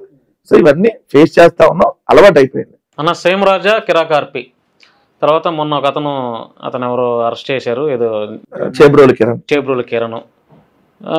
ఏందన్న వీళ్ళ పరిస్థితి ఏమవుతుంది రేపొద్దున మీ పార్టీ అధికారంలోకి వస్తే? ముందుకు చెప్పటం ఎందుకు, చూద్దాం. మనం చెప్పి వాళ్ళని ఎలక్ట్ చేయడం అవసరం అంటారు. కానీ ఎక్కువగా మాట్లాడుతున్నారు కదన్న. లీగల్ గానే వెళ్తాం, అది కూడా చెబుతాం. మేమే వ్యక్తిగత మీరు మాట్లాడినా కూడా అది మేమైతే ఖండిస్తాం, అందులో డౌటే లేదు. వ్యక్తిగతంగా మేము వాళ్ళని పరిపాలన విధంగా పరిపాలన ఉండాలి ప్రజలకు, అంతేగాని వ్యక్తిగత దోషం లేదు. రేపు జగన్మోహన్ రెడ్డి గారు మళ్ళీ అధికారంలోకి వచ్చిన తర్వాత లీగల్ గానే వాళ్ళకి సంబంధించి ఎలా శిక్ష పడాలో ఆ విధంగా వెళ్తాం. ఎట్టి పరిస్థితులు ఎవరిని కూడా వదిలేటటువంటి ప్రసక్తి లేదు. సీమ రాజా అనేటటువంటి ఆ పందిని సీమ పందిలాగా దున్నపోతులాగా మాట్లాడుతూ ఉంటాడు.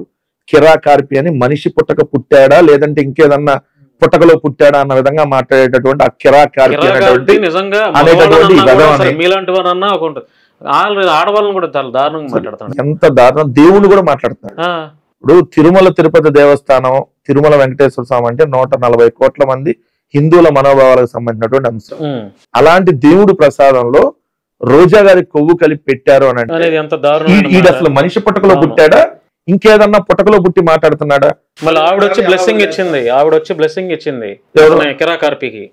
మంచితనం అది. ఉండాలి కదా. మనల్ని మనం ఈ స్థాయికి రావడానికి ఎవరైతే ఉన్నారో వాళ్ళని ఎప్పుడు మనం మర్చిపోకూడదు. కానీ అలా మర్చిపోయేవాడిని ఏమంటారు? కుక్క అంటారు, విశ్వాసం లేనటువంటి కుక్క అంటారు. ఇప్పుడు ఆర్పి అనేటటువంటి వాడు, కిరాక్ ఆర్పి అనేవాడు విశ్వాసం లేనటువంటి ఒక నీచమైనటువంటి బతుకుతున్నటువంటి కుక్క. వాళ్ళకి బురదలో తిరిగేటటువంటి పందికి తేడా ఉండదు. సో ఇంకా వాళ్ళ గురించి మనం అసలు ఆలోచించడం టైం వేస్ట్. మేము అధికారంలోకి వచ్చిన తర్వాత ఏ విధంగా వాళ్ళ మీద కేసులు పెట్టి ఏ విధంగా చేయాలో న్యాయపరంగా ఆ విధంగా ఖచ్చితంగా వెళ్తాం. ఎవరిని కూడా వెళ్ళే ప్రసక్తి లేదు. ఇప్పుడు ఎవడైతే మాట్లాడుతున్నాడో టీవీ ఛానల్స్ కూడా చెప్తాం, ఆంధ్రజ్యోతి కానీ, లేదంటే ఈనాడు కానీ, లేదంటే TV5 కానీ, ABN కానీ, ఈటీవీ కానీ, మహాన్యూస్ కానీ, లేదంటే కొన్ని యూట్యూబ్ ఛానల్స్ ఎవడుందో యూట్యూబ్ ఛానల్ ఓనర్ దగ్గర నుంచి శాటిలైట్ ఛానల్ ఓనర్లు అక్కడ పనిచేసి ఎవడైతే ఇష్టం వచ్చినట్టుగా వాగాడో టీవీ డిబేట్ లో కూర్చొని వాళ్ళని కూడా వదిలేటటువంటి ప్రసక్తి లేదు. లీగల్ గా ఖచ్చితంగా పోతాం. మేము వ్యక్తిగతంగా మిమ్మల్ని ఏం చేయం, కంగారు పడద్దు, కంగారు పడి ఇప్పుడే ఏం పోసుకోవద్దు. మిమ్మల్ని వ్యక్తిగతంగా దాడులు అట్లాంటి ఏం చేయం. కానీ వాళ్ళందరూ జర్నలిస్టులే కదా. జర్నలిస్ట్ అయితే జర్నలిస్ట్ లాగా వ్యవహరించాలి, బ్రోకర్ లాగా వ్యవహరించకూడదుగా. జర్నలిస్ట్ లాగా వ్యవహరించాలి. జర్నలిస్ట్ గా కాకుండా వాడే తాడేపల్లి కొంప, తాడేపల్లి ప్యాలెస్ అనేవాడు జర్నలిస్టా? ఏమి కొంప అని నేర్పారా జర్నలిజంలో? ఇల్లు లేదా నివాసం అని నేర్పారా జర్నలిజంలో? మేము జర్నలిజం చదువుకోవాలా? కానీ మనం ఇల్లు లేదంటే నివాసం అని రాయాలి కదా. వాడు రాస్తాడు, ఆంధ్రజ్యోతి రాధాకృష్ణ అనేటువంటి ఆ బ్రోకర్ కృష్ణ రాస్తాడు తాడేపల్లి కొంప కొల్లేరు అని రాశాడు మొన్న. అంటే వీళ్ళు కొంపలు కూల్చేటటువంటి బతుకులు కాబట్టి ఏ కొంపల్లో ఎట్లా దూరతారో తెలియనటువంటి నీచమైనటువంటి బతుకుల్లో ఉన్నారు కాబట్టి కొంప అని రాస్తారు. అలాంటి వాళ్ళని వదలాలా? ఇష్టం వచ్చినట్టుగా రోజు విషం జిమ్మే వాళ్ళని ఎందుకు వదలాలి? సో ఖచ్చితంగా వదలం. ఏమంటే వాళ్ళు ఏమన్నా వాళ్ళు మమ్మల్ని కేసులు పెట్టి వేదెత్తంటే మేము వచ్చి రేపు పొద్దున లాక్ చేసుకుంటాం ఏంది? మేము కేసులు పెడతాం కదా. సో వాళ్ళు ఒక దెబ్బ కొడితే మేము కొట్టండి ఇంకో చంపేని చూపించాం కదా, మేము కూడా 4 బీగుతాం కదా. ఆ స్థాయికి తీసుకెళ్లారు కదా వాళ్ళు రాజకీయాలు. అది ఆ స్థాయికి వాళ్ళు తీసుకుని వెళ్ళారు. మేము కానీ చూస్తూ కూర్చుంటే చేతగాంతనం అంటున్నారు. మేము 5 ఏళ్ళు మంచి పరిపాలన అందిస్తే మీకు చేత కాలేదు అంటున్నారు వాళ్ళు. సో చేతనైందా లేదా అనేది, చేతనైతే ఎలా ఉంటది, చేతనైన తనం చూపించాలంటే ఎలా ఉంటది అనేది వెయిట్ అండ్ సీ అంటున్నాం. అప్పుడు చూపిస్తాం. అప్పుడు ఎక్కడికి పోతారు? ఎక్కడికి పోరు కదా. నేను కోరుకునేది ఏంటంటే నారా లోకేష్ గారిని కానీ, పవన్ కళ్యాణ్ గారిని కానీ, ఇప్పుడున్న తెలుగుదేశం పార్టీ నాయకులను కానీ 2029 రిజల్ట్ వచ్చిన రోజు నుంచి ఎక్కడికి పోకుండా ఆంధ్రప్రదేశ్ లో మాత్రం దయచేసి ఉండండి. మారిపోద్దు. వచ్చి హైదరాబాద్ లోనో ఫామ్ హౌస్ లోనో, హైదరాబాద్ లో ఫామ్ హౌస్ లో ఉండొద్దు, ఆంధ్రప్రదేశ్ లో నివాసం ఉండండి. ఆంధ్రప్రదేశ్ లో నివాసం ఉండండి. సో చూడాలి మీరు ఏం జరిగిద్ది అనేది. మేము ప్రజలకు మంచి చేస్తూ మీలాంటి దుర్మార్గులకి శిక్షలు ఎలా పడేలాగా న్యాయస్థానంలో ఫైట్ చేస్తామో చూద్దురు కానీ మాత్రం చెబుతాం. అధికారంలోకి వచ్చిన తర్వాత వెంకటరెడ్డి గారికి ఎలాంటి పదవి ఇస్తారని భరోసా ఇచ్చారా? లేదండి, అసలు నేను దాని గురించి ఏం అడగలేదు. ఇప్పుడు అడగల. ఈవెన్ నేను మీకు ఇప్పుడు మీరు క్వశ్చన్ అడిగారు కదా చెబుతున్నా. నేను జగన్మోహన్ రెడ్డి గారిని గవర్నమెంట్ లో ఉన్నప్పుడు ఒక 22 సార్లు కలిసా. 22, 23 సంథింగ్. ఇది ప్రభుత్వంలో ఉన్నప్పుడు, ప్రభుత్వంలో ఉన్న 5 ఏళ్ళలో 22 నుంచి 23 సార్లు కలిసా. అలానే ప్రతిపక్షంలో ఉన్నప్పుడైతే ఎవ్రీ వీక్ పాదయాత్రకు వెళ్ళేవాడిని. రోజు ఉండేవాడిని కాదు. ఇక్కడ నుంచి పాదయాత్ర ఎక్కడ ఉంటే అక్కడికి వెళ్ళి మళ్ళీ రిటర్న్ జగన్ గారితో ట్రావెల్ చేసి వచ్చేవాడిని. సో జగన్మోహన్ రెడ్డి గారి ప్రతి యాక్టివిటీలో 90% ఆఫ్ ద యాక్టివిటీలో అపోజిషన్ లో ఉన్నప్పుడు కూడా పార్టిసిపేట్ చేశాను. స్టిల్ ఇప్పుడు కూడా ఒక 10 సార్లు కలిసి ఉంటాను. ఈ 10 నెలల్లో 10 సార్లు పైన అయి ఉంటుంది అనుకోండి. సో నేను ఏ రోజు జగన్మోహన్ రెడ్డి గారిని కలిసినా, అన్నా నేను ఈ పదవిలో ఉన్నా, నాకు ఈ పదవి నుంచి ఇంకో పదవి ఇవ్వు, ఇది పార్టీ పదవి కూడా నేను అడగల. పార్టీ పదవి నాకు ఇప్పుడు ఈ రోజు ఈ పదవి ఉంది, నాకు ఈ పదవి నుంచి ఆ పదవికి అప్గ్రేడ్ చేయండి అని కూడా నేను ఏ రోజు అడగల. సో నేను జగన్మోహన్ రెడ్డి గారికి రోజు నేను ఇది చేస్తానని కూడా ఏ రోజు చెప్పాల. జగన్మోహన్ రెడ్డి గారు రోజు టీవీలో మాట్లాడతా అన్న, ఇది కూడా ఇట్లా మాట్లాడా చూడన్న ఏ రోజు నేను చెప్పాల. కానీ జగన్మోహన్ రెడ్డి గారు ఒక సందర్భంలో మొన్న ఇవన్నీ చూశాను, అబ్బా బాగుంది అన్నటువంటి సందర్భాలు అధికారంలో ఉన్నప్పుడు ఉన్నాయి. స్టిల్ ఇప్పుడు ఉన్నప్పుడు కూడా చూస్తున్నాను, అబ్బా అప్పుడప్పుడు బాగున్నాయి అని ఆయన నోటి నుంచి వచ్చింది. సో అందరూ చూడరు అయ్యని అనుకుంటారు. సో చూడాలంటే రోజు చూడరు కదా. పొద్దున్న వాళ్ళ దగ్గరకు వచ్చిన అంశాలను చూస్తారు, లేదంటే ఖాళీగా ఉన్నప్పుడు ఫ్రీగా ఉన్నప్పుడు ఆన్ చేస్తే చూస్తారు. చూస్తున్నా అంటే మనం చేసే వర్క్ తెలుసు. సో అట్లా నేను రోజు ఇది చేశాను అది చేశాను, నాకు ఈ పదవి ఇవ్వమని అడగల. ఇప్పటికీ అడుగుతున్నా, ఇప్పటికీ చెప్తున్నా, రేపు కూడా నాకు ఇది ఇవ్వమని నేను అడగను. నాకు ఏది రాసి పెడితే అది వస్తుంది. సీనియర్ లీడర్లు కూడా మీకు సపోర్ట్ చేస్తున్నారన్న వైసీపీలో? Is definitely sir. ఎందుకంటే ఒకటి, ఇప్పుడు మొత్తం పార్టీని కోఆర్డినేట్ చేసుకునేటటువంటి స్టేట్ కోఆర్డినేటర్ గా సజ్జల రామకృష్ణారెడ్డి గారు ఉన్నారు. సో సజ్జల రామకృష్ణారెడ్డి గారు కలిసినప్పుడు ఒకటే చెప్తాడు, ఎక్కడా కూడా తిట్లు అట్లాంటి ఎక్కడ వెళ్ళొద్దు, వాళ్ళు మిమ్మల్ని రెచ్చగొట్టినా మీరు సంయమనం కోల్పోవద్దు, ఒక్కోసారి నీకు ఆవేశం ఎక్కువ వస్తుంది, సో కొద్ది తగ్గించుకుందాం మనం, సో వాళ్ళంటే మనం భరిద్దాం ఏమైంది. సో అట్లని మనం ఏదో పడితే అలా మాట్లాడదు. ఎందుకంటే వాళ్ళ అవతల మహిళలను పెట్టుకొని వస్తూ ఉంటారు. ఎందుకంటే టీవీ డిబేట్ లో వచ్చేది కూడా జనసేన మీరు చూస్తే మహిళలే. సో నువ్వు ఎక్కడ కంట్రోల్ తప్పకు సో అని చెప్తారు తప్ప ఏ రోజు నువ్వు ఇలా ఉండు అలా ఉండు ఇలా చెయ్యాలి, ఎక్కడ మమ్మల్ని ఈ విధంగా చేయమని ప్రొటెక్షన్ కానీ ఇట్లాంటివి ఏమి ఉండదు. సో ఫ్రీడమ్ ఉంటుంది. సో దాంట్లో మనం చేస్తున్న దాంట్లో బాగా మాట్లాడుతున్నావు మనం చూశాను సో అనే ఇట్లా ఎంకరేజ్మెంట్ ఉంటుంది తప్ప నిజంగా ఈ రోజు అందరూ చాలా మంది ఏదో సజ్జల రామకృష్ణారెడ్డి గారు మేము మాట్లాడతారు, కానీ ఆయన కష్టపడుతున్నట్టు కష్టం నిజంగా మేము కూడా పట్టాల అంట. పట్టించుకోవాలి కదా, ఎంతసేపు వాళ్ళే ఆస్తులు కూడా పెట్టుకోవడం కాదు కదా.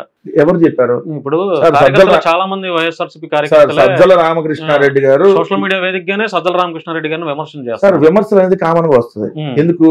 ఏదైతే మనం కాసేటటువంటి చెట్టు మీద రాళ్ళేస్తాం, రోజు అక్కడ కనపడే సజ్జల రామకృష్ణారెడ్డి గారు కాబట్టి ఆయన మీద రాళ్ళు వేస్తారు. ఎందుకు కానీ ఆయన పడేటటువంటి కష్టం ఏందో దగ్గరలో ఉండి చూసే వాళ్ళకే అర్థం అవుతుంది. ఇప్పుడు నాకు ఒకరిని పొగిడితే నాకేం రాదు, ఇంకొకరిని విమర్శిస్తే నాకేం రాదు, నాకు ఎవరైనా ఒకటే. సో కానీ ఇక్కడ మీరు గమనించేది ఏంటంటే పొద్దున సాయంత్రం దాకా 175 నియోజకవర్గాలకు సంబంధించి కోఆర్డినేట్ చేసుకోవాల్సిన ఆయనే కదా. ఆయన కంటే పెద్ద పని ఎవరికైనా ఉంటుందా? రెండోది మీరు అన్న ఆయన ఇప్పుడు అతను కాదు, సీనియర్ జర్నలిస్ట్, ఉదయం పత్రిక, ఆంధ్రభూమి, అదేవిధంగా అన్నిట్లో పనిచేసి సాక్షి ఎడిటోరియల్ డైరెక్టర్ గా చేసి వచ్చారు. 2003లోనే రాజశేఖర రెడ్డి గారి పాదయాత్ర అప్పుడు వైఎస్ఆర్ పోర్ట్లని పెట్టి వచ్చారు. బిజినెస్లు ఉన్నాయి ఆయనకు. అప్పుడెప్పుడు కడప జిల్లాలోనే వాళ్ళ కుటుంబ సభ్యులే దాదాపుగా కొన్ని ఎకరాల పొలం కొని సాగు చేసినటువంటి పరిస్థితి. ఈ బిజినెస్లు ఉన్నాయి అనేక రకాలు. ఆయనకే డబ్బులు ఏమైనా కొత్తగా చూసినటువంటి వ్యక్తి ఏం కాదు. కాకపోతే విమర్శ చేసేవాడు చేస్తాడు. ఇప్పుడు వాళ్ళ కొడుకును కూడా తీసుకొని వచ్చి నిజంగా పార్టీ కోసం కష్టపడ్డట్టే కదా. అవసరం ఏముంది నిజంగా చెప్పాలంటే? 3 సంవత్సరాలు దాదాపు సోషల్ మీడియాని అంత హైప్ సోషల్ మీడియాకి రాగలిగిందంటే సజ్జల భార్గవ్ వల్లే వచ్చిందంట. నేను అంతకుముందు 2 సంవత్సరాలు పడుకుంది వాస్తవంగా చెప్పాలి. 2 years సోషల్ మీడియా అధికారంలో రాగానే పడుకుంది. ఇతను నిజంగా రాజకీయ అనుభవం లేకపోయినా ఆయన ఉన్నంతలో చాలా బెస్ట్ చేసి వెళ్ళాడు.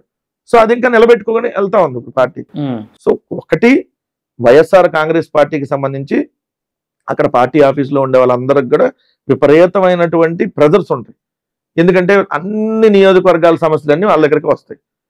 సో ఒకరిని దగ్గరగా చూసి ఇంకొద్ది అతను కొంచెం డిస్టెన్స్ పెట్టా మళ్ళీ డిస్టర్బెన్స్ వాతావరణం ఉంటుంది. సో ఇవన్నీ కోఆర్డినేట్ చేయాల్సినటువంటి పని చాలా పెద్ద పని. సో వాళ్ళ సపోర్ట్ అంతా ఉంటది. సో వైఎస్ఆర్ కాంగ్రెస్ పార్టీకి సంబంధించి ఇప్పుడు లాస్ట్ 11 months అంటే ఓడిపోయిన 11 months లో ఇంకా పార్టీ యాక్టివిటీస్ పికప్ అయినాయి అంట గవర్నమెంట్ లో ఉన్నప్పుడు కంటే. ఎందుకంటే గవర్నమెంట్ లో ఉన్నప్పుడు గవర్నమెంట్ మీదే ఉంటది, పార్టీ యాక్టివిటీస్ మీద తక్కువ ఉంటది. ఇప్పుడు మన పాదయాత్ర ఎప్పుడు ఇంకా డిసైడ్ ఏం కాల అంటే మొన్న ఫిబ్రవరిలోనే అన్నట్టుగా అనుకున్నారు. కానీ ఇప్పుడు మా నాయకులు చెయ్యనే అంటున్నారు జగన్మోహన్ రెడ్డి గారిని. జగన్మోహన్ రెడ్డి గారు సిచ్యువేషన్ బట్టి చూసుకొని ఆల్రెడీ 3645 కిలోమీటర్లు ఒకసారి చేస్తున్నారు. అంటే ఊపు వస్తుంది కదా మళ్ళీ ఈసారి చేస్తే అంతకంటే ఎక్కువ చేయాలి. సో రెండోది ఇంకా గ్రౌండ్ లెవెల్కి వెళ్ళాలి. అంతకుముందు కొన్ని మండలాలను టచ్ చేయని మండలాలు ఉంటాయి, ఈసారి అన్ని టచ్ చేసి వెళ్ళాలి. సో ఇంకా టైం ఉంది కదా, 4 ఏళ్ళు ఉంది. సో 4 ఏళ్ళు అనేది తక్కువే అంటాను నేను వాస్తవం చెప్పాలంటే. 5 ఏళ్ళు 1 ఏళ్ళు అయిపోయింది చూస్తుంది. సో పాదయాత్ర అనేది జగన్మోహన్ రెడ్డి గారు ఇంకా నిర్ణయం తీసుకోవాలా. బట్ నిర్ణయం తీసుకుంటే చెప్తారు. బట్ ప్లేన్ రేవ్ వచ్చే సంవత్సరం ప్లేన్ రేవ్ ఉంటుంది మాక్సిమం. ఇప్పుడు నేను ఒక మాట అంటానన్నా, ఇప్పుడు దళితుల్ని చంపేసి డోర్ డెలివరీ చేసిన వాళ్ళని కూడా ఎంకరేజ్ చేస్తున్నారని ఒక చర్చ అయితే ఆయన మీద ఇప్పటికీ జరుగుతూనే ఉంది. అది రాంగ్ అంట. అలాంటి వారిని సస్పెండ్ చేస్తే ఆయన మీద ఉన్న క్రెడిబిలిటీ, జగన్మోహన్ రెడ్డి గారి మీద ఉన్నటువంటి క్రెడిబిలిటీ ఇంకా ప్రజలకి ఎక్కువ అవుతుంది. విమర్శించే వాళ్ళ నోర్లు కూడా మూయించినట్టు ఉంటుంది కదా. అది చాలా రాంగ్ అంట. ఇప్పుడు నీకు నాకు వ్యక్తిగత తగాదా ఉండొచ్చు, దాన్ని పార్టీకి అంటగట్టడం కరెక్ట్ కాదు. ఓకే, ఇప్పుడు వ్యక్తిగత అంశాలు వేరు, పార్టీ అంశాలు వేరు. వైఎస్ఆర్ కాంగ్రెస్ పార్టీకి సంబంధించి జరిగినటువంటి అంశం కాదు అది. వైఎస్ఆర్ కాంగ్రెస్ పార్టీ చేయలే ఇక్కడ. సో పార్టీలో ఎవరో ఒక వ్యక్తి అతనికి సంబంధించినటువంటి ఒక పర్సనల్ అంశంలో జరిగినటువంటి గొడవ, ఆ గొడవకు సంబంధించి జరిగింది. కానీ అది కోర్టులో ఉంది. అతన్ని దోషిగా తేల్చలా. అక్కడ ఎమ్మెల్సీగా ఆయన ఉన్నారు కాబట్టి అతను దోషిగా తేల్చలా. దోషిగా మనం తేల్చక ముందే చంపేశారు, ఇది చేశారు, అది చేశారు, దాన్ని దగ్గర పెట్టుకుంటున్నారంటే పిల్లనిచ్చిన మామని చంపేసిన చంద్రబాబు నాయుడు గారు ఇట్లాంటి మాట మాట్లాడతాం కరెక్టా? మరి వంగవీటి రంగా గారిని చంపినటువంటి వాళ్ళు వాళ్ళ కొడుకు ఏ పార్టీలో ఉన్నాడు ఈ రోజు? మరి అదే కాపు సామాజిక వర్గం మరి ఎట్లా? ఇదే పవన్ కళ్యాణ్ గారిని వాళ్ళ తల్లిని తిట్టించిన ఆయన పవన్ కళ్యాణ్కి ఏం లేకుండానే వెళ్ళి చంద్రబాబు నాయుడు గారికి తిట్టినా పర్లేదు అని అన్న వాళ్ళు ఇవన్నీ మనం కంపేర్ చేసుకుంటూ వెళ్తే ఒకటి పొలిటికల్ అంశంలో నిజంగా పొలిటికల్ పార్టీగా మా నుంచి ఏమన్నా తప్పు జరిగితే డెఫినెట్లీ మీరు క్వశ్చన్ చేయండి. ఇప్పుడు ఇన్ని ఇదేమంటారు దళితులకు సంబంధించి కావచ్చు, బీసీలకు సంబంధించి కావచ్చు, ఇంత సంక్షేమ పథకాలు అందించి ఇన్ని వేల మందికి పదవులు ఇచ్చి ఇన్ని చేసినాక ఎక్కడో ఒక వ్యక్తి దగ్గర జరిగినటువంటి మిస్టేక్, అది కూడా కోర్టులో ఉన్నటువంటి అంశం, ఇంకా ఫైనల్ కాల. దాన్ని మీరు తీసుకొని వచ్చేసి ఇది చేశారంటే ఎట్లా? సో దాన్ని మీరు పక్కన పెట్టుకున్నారు, ఇంకోటి పెట్టుకున్నారంటే అది కరెక్ట్ అయినటువంటి అంశం కాదు. బురద జల్లడానికి మా మీద చెప్తారు. మరి అక్కడ మీరు క్యాస్ట్ ఎందుకు తీసుకురాలా? ఇప్పుడు మీరు చంపాడు అని అంటున్నటువంటి మా పార్టీ వ్యక్తి అతను మరి సామాజిక వర్గాన్ని మరి మీరు ఎందుకు పరిగణలో తీసుకోరు? అప్పుడు అతను దళితుడు అవతల అయితే ఇతను మరి కాపు కదా, అక్కడ దళితుడు కాపు. మరి ఇక్కడ కాపు రాలా, వైఎస్ఆర్ కాంగ్రెస్ పార్టీ వచ్చింది, అక్కడేం దళితుడు వచ్చాడు, ఎట్లుంటది? ఇప్పుడు మీరు కమ్యూనిటీ తీసుకొని వచ్చేటప్పుడు లేదా పార్టీని తీసుకొని వచ్చేటప్పుడు తెలుగుదేశం అతను చంపారు అని అంటే తెలుగుదేశం వైసీపీ అతను చంపారంటే వైసీపీ తెలుగుదేశం వస్తాయి. వైఎస్ఆర్ కాంగ్రెస్ పార్టీ వస్తుంది, కమ్యూనిటీ రాదంట. అక్కడేమో దళితుడు వస్తాడంట. ఎట్లా వస్తారు? మరి ఇది తప్పు కదా. అంటే ఇప్పుడు ఎవరికైనా ఒకే సమన్యాయం ఉంటది కదా. మరి అదే నిజంగా ఇక్కడ కానీ రెడ్డి ఇంకొక రెడ్డి సామాజిక వర్గం అనుకోండి, రెడ్లు దళితులను చంపారని రాసేవాడు. మీరు అబ్జర్వ్ చేయండి. అది కూడా ఒకవేళ వైఎస్ఆర్ కాంగ్రెస్ పార్టీ కాకుండా తెలుగుదేశం రెడ్డి అనుకోండి, రెడ్లు ఫలానా వాడిని చంపారని రాసేవాళ్ళు. మరి ఎట్లా ఇది? సో అది వాళ్ళకి సంబంధించినటువంటి పర్సనల్ గొడవ ఏదో ఉంది అనేది ఉంది, అది కోర్టులో ఉంది. పూర్తిగా మనకు కూడా ఐడియా లేదు. ఈ రోజు కూడా బయట ఉన్నాడు స్టిల్. రెండోది మనిషికి సంబంధించినటువంటి ఒక ఇద్దరు మనుషుల మధ్య అంశాన్ని ఓ రాజకీయ పార్టీకి పూర్తిగా అంటగట్టేయడం అనేది కరెక్ట్ కాదు. ప్రజలను కూడా గమనించమని చెప్తాను అన్న. ఫైనల్ గా మా శశి టీవీ నుంచి మీకు విన్నపం అనుకోండి, రిక్వెస్ట్ అనుకోండి. సోషల్ మీడియాలో మేము కూడా యాక్టివ్గా ఉంటాం, చూస్తూ ఉంటాం కాబట్టి రాజకీయాల్లో ఏం జరుగుతున్నాయి ఏంటి అనేది గమనిస్తాం కాబట్టి ఈ మధ్యకాలంలో నేను ఎక్కువగా చూసిన దాన్ని బట్టి మా నుంచి మీకు రిక్వెస్ట్ చేస్తున్నాం. దయచేసి కార్యకర్తలను పట్టించుకోండి, వాళ్ళకి అండగా ఉండండి, వాళ్ళ ఆపదలో ఉంటే ఆదుకోండి. ఎందుకంటే మీరన్నా ఫైనాన్షియల్గా కాస్త కోస్తో మంచి పొజిషన్లో ఉన్నారు నాకు తెలిసి. మరి నేను అనుకోవటం కార్యకర్తలకు అది కూడా ఉండదు కదన్న. వాళ్ళ మీద కేసులు పెడితే సరిగ్గా పట్టించుకోవట్లేదు. సోషల్ మీడియాలో వాళ్ళు పోస్టులు పెట్టుకొని బెగ్గింగ్ చేసుకోవాల్సిన పరిస్థితి వస్తుంది. మా మీద ఈ కేసులు పెట్టారు, మాకు ఎవరు రావట్లేదని. అలాంటి పరిస్థితి ఎందుకు వస్తుందన్న? కార్యకర్తలు లేకపోతే మీ పార్టీ ఉండదు, మీరు కూడా ఉండరు. మీకు కూడా కార్యకర్తలు సపోర్ట్ చేయబట్టి సోషల్ మీడియాలో. ఎందుకంటే కార్యకర్తలను పట్టించుకోవాల్సింది. ఇది మీ నాయకుడి దగ్గరికి మీరు కలిసినప్పుడు ఆయన చెవిలో చెప్తారో లేదంటే బయట బహిరంగంగా చెప్తారో, మీరు డిబేట్స్ లో చెప్తారో, కార్యకర్తలు అనేవాళ్ళని కాపాడుకోవాలి. కొన్ని అంటే మేము ఏం చేసాం కార్యకర్తలకు అనేది కొన్ని పబ్లిక్ గా మాకు చెప్పడానికి జగన్ గారు అవకాశం ఇవ్వరు కాబట్టి కొన్ని చెప్పలేకపోతున్నాం. బట్ కొన్ని చెప్తా. మేము కార్యకర్తల్ని ఏ విధంగా వైఎస్ఆర్ కాంగ్రెస్ పార్టీ అండగా ఉంటది అనేది. వైఎస్ఆర్ కాంగ్రెస్ పార్టీకి సంబంధించి ఏదైతే ఎలక్షన్ రిజల్ట్ వచ్చిన రోజు నుంచి మా పార్టీ నాయకులు కార్యకర్తలు ఇళ్ల మీద దాడులు జరిగినాయో ఆ ప్రతి ఒక్క కుటుంబానికి మా పార్టీ ఆర్థిక సాయం అందించింది. ప్రతి ఒక్క కుటుంబానికి ఆర్థిక సాయం అందించింది. అది ఎంత ఏంటని మేము చెప్పకూడదు బహిరంగ. సో ఏంటంటే కొన్ని కాన్ఫిడెన్షియల్ అంశాలు కాబట్టి. రెండు, ఎవరైతే కేసులు పెట్టారో ఆ ప్రతి ఒక్క కేసులు పెట్టినటువంటి ప్రతి ఒక్క నాయకుడు కార్యకర్తకు సంబంధించిన లీగల్ అంశాలు మొత్తం సింగిల్ రూపీతో సహా పార్టీయే పెట్టుకుంటుంది. రిమాండ్కి వెళ్ళిన వాళ్ళకి ఆర్థిక సాయం చేసింది. ఎందుకంటే వాళ్ళు బయట ఉండలేరు కాబట్టి, వ్యాపారాలన్నీ దెబ్బతింటాయి కాబట్టి, ఆ కొన్ని రోజులు కుటుంబాన్ని ఆదుకోవాలి కాబట్టి. ఎవరైతే మా పార్టీకి సంబంధించినటువంటి నాయకుల్ని ఎవరన్నా చంపుంటే ఆ కుటుంబానికి లక్షలాది రూపాయల ఆర్థిక సాయం అందించింది. వీళ్ళతో సంబంధం లేకుండా ఈ రాష్ట్రంలో మహిళల మీద అత్యాచారాలు హత్య జరిగినటువంటి వాళ్ళకి 10 లక్షల రూపాయల ఆర్థిక సాయం అందించింది. కానీ మేము ఎక్కడ చెప్పాం. పవన్ కళ్యాణ్ లాగా 5,000 ఇస్తే ఏదైతే 5,000 సార్లు చెప్పుకునేటటువంటి మెంటాలిటీ మాకు లేదు. సో ఇవన్నీ ఏంటంటే కార్యకర్తలకు సంబంధించి మేము ఏం చేస్తున్నాం అనేది బహిరంగంగా కొన్ని చెప్పుకోలేం. మీరన్న కార్యకర్తలు పట్టించుకోలేదన్నారు కదా, చాలా రాంగ్ అంట. కార్యకర్తలకి జగన్మోహన్ రెడ్డి గారికి మధ్య నాయకులు ఉంటారు. ఆ నాయకుల ద్వారా కొంత ఎక్కడన్నా డిస్టర్బెన్స్ జరిగి ఉండొచ్చు. కానీ ఈరోజు జగన్మోహన్ రెడ్డి గారు మీ అందరికీ చెప్పలేడు. కానీ జగన్మోహన్ రెడ్డి గారు దగ్గరగా చూసినటువంటి వాళ్ళకి అర్థమయ్యేది ఏంటంటే ఈ 11 నెలల్లో ఆయన తీవ్రంగా మదన పడినటువంటిది ఏదన్నా ఉంది అంటే కేవలం కార్యకర్తల మీద. ఆయన ఏదో అరెస్ట్ చేస్తారనో ఇంకోటి అసలు ఆయన ఆలోచనే లేదు.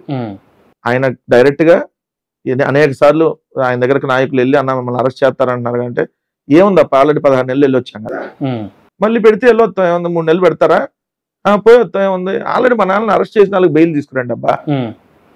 మా లాయర్లకు చెప్పేది ఆయన అరెస్ట్ అయిన వాళ్ళకి బెయిల్ తీసుకుని రండి, తీసుకుని వస్తే మీకు సీటు పెడతా పోండి, ఇట్లా మాట్లాడతాడు ఆయన. సో నేను కార్యకర్తలకి వైఎస్ఆర్ కాంగ్రెస్ పార్టీలో జగన్మోహన్ రెడ్డి గారికి మధ్యలో అధికారం రావటం వల్ల కొంత గ్యాప్ వచ్చింది. ఆ గ్యాప్ ఎందుకు వచ్చింది? 2 ఏళ్ళు కోవిడ్ వల్ల వచ్చింది. దాని తర్వాత ఫుల్ ఫ్లెడ్జ్డ్గా ఎలక్షన్ మూమెంట్ లోకి వెళ్ళిపోయాం. సో దీనివల్ల కొంత గ్యాప్ వచ్చింది. కార్యకర్తలు అనేవాళ్ళు ఇబ్బందులు పడ్డారు అనేది మా నాయకుడు మెదడులో ప్రతిరోజు ఏదైనా ఆలోచించే విషయం ఉందంటే ఇదే. కార్యకర్తలకు మనం ఎలా చేయాలి, ఏం చేయాలి. రేపొద్దున మెంబర్షిప్ కార్యక్రమాలు చేసిన తర్వాత వాళ్ళకి ఇన్సూరెన్స్, మీరు అందరు ఇన్సూరెన్స్ ఉంటేనే డబ్బులు ఇస్తారని అన్నారు కదా. మా పార్టీ నాయకులకి ఇన్సూరెన్స్ లేకపోయినా మా పార్టీ కార్యకర్త ఎవరైనా చనిపోతే ఆ కుటుంబానికి లక్షలాది రూపాయల ఆర్థిక సాయం చనిపోయినటువంటి కుటుంబాలకి జగన్మోహన్ రెడ్డి గారు స్వయంగా పంపించారు. కానీ ఆయన అల్లడు ఇప్పుడు. కానీ చంద్రబాబు నాయుడు గారు ఇంకోళ్ళు అయితే డబ్బా, మామూలు డబ్బా ఉండదు. 10 రూపాయలు ఇస్తే 10,000 సార్లు చెబుతారు. మేము 10 లక్షలు ఇచ్చినా 10 సార్లు కూడా చెప్పాం. ఇక్కడ వస్తుంది ప్రాబ్లం. సో కార్యకర్తలను జగన్మోహన్ రెడ్డి గారు పట్టించుకోలేదనేది చాలా రాంగ్. మనం కార్యకర్తల గురించి మాట్లాడుకున్నాం కాబట్టి ఫైనల్ గా అంటే అన్ని విషయాలు మాట్లాడుకున్నాం కాబట్టి ఇది నా వ్యక్తిగత రిక్వెస్ట్ అన్న, ఇది మీ ద్వారా చేసి పెడతారని నేను మనస్ఫూర్తిగా అనుకుంటున్నాను. కొంతమంది పేర్లు చెప్తానన్న.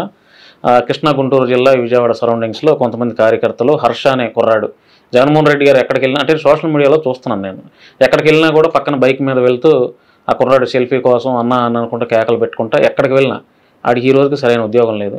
అయినవోలు సుధీర్ అని చెప్పి తాళ్ళాయిపాలెం ఉద్దండరాయపాలెంలో అక్కడ ఉంటాడు, కరుడు కట్టిన కార్యకర్త. గుంటగాని అభి అని విజయవాడలో ఉంటాడు. జగన్మోహన్ రెడ్డి గారి బర్త్డేస్ అయినా ఏది చేసినా పెద్ద పెద్ద ఫ్లెక్సీలు వేస్తాడు. వాడు ఈరోజు అప్పుల పాలై ఉన్నాడు. సందీపాము రాజేష్ అన్న కుర్రాడు విజయవాడ చుట్టుపక్కల ఉంటాడు. గబ్బర్ సింగ్ రేవతి అని అమ్మాయి ఉంటుంది. తర్వాత కర్రీ భాస్కర్, ఇట్లా వీళ్ళంతా కొంత ఆర్థికంగా చితికిపోయారన్న. మీరు మీ పార్టీ పెద్దలతో మాట్లాడి దయచేసి నా నెంబర్ మీ దగ్గర ఉంది. సో ఏదన్నా వాళ్ళని ఆదుకునే ప్రయత్నం లైవ్ లో నెంబర్ చెప్తుంది. ఆల్రెడీ ఇప్పటికే ఉన్న నెంబర్ ఆఫ్ చేసుకోవాల్సిన పరిస్థితి ఫోన్లు తిట్లు ఉంటాయి కాబట్టి నా నెంబర్ మీ దగ్గర ఉంది కాబట్టి నా నెంబర్ వాళ్ళకి ఇవ్వండి.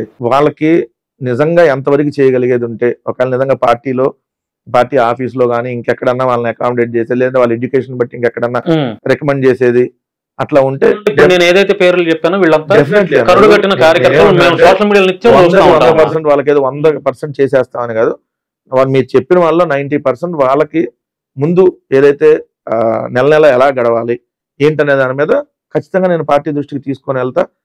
వాళ్ళకు ఉన్నటువంటి క్వాలిఫికేషన్ బట్టో, వాళ్ళు చేసేటటువంటి వృత్తిని బట్టో, సో మనం ఏం చేయగలుగుతాం వాళ్ళకి అనేది డెఫినెట్లీ నేను తీసుకొని వెళ్తాను. స్టాండ్ తీసుకోవాలి దయచేసి.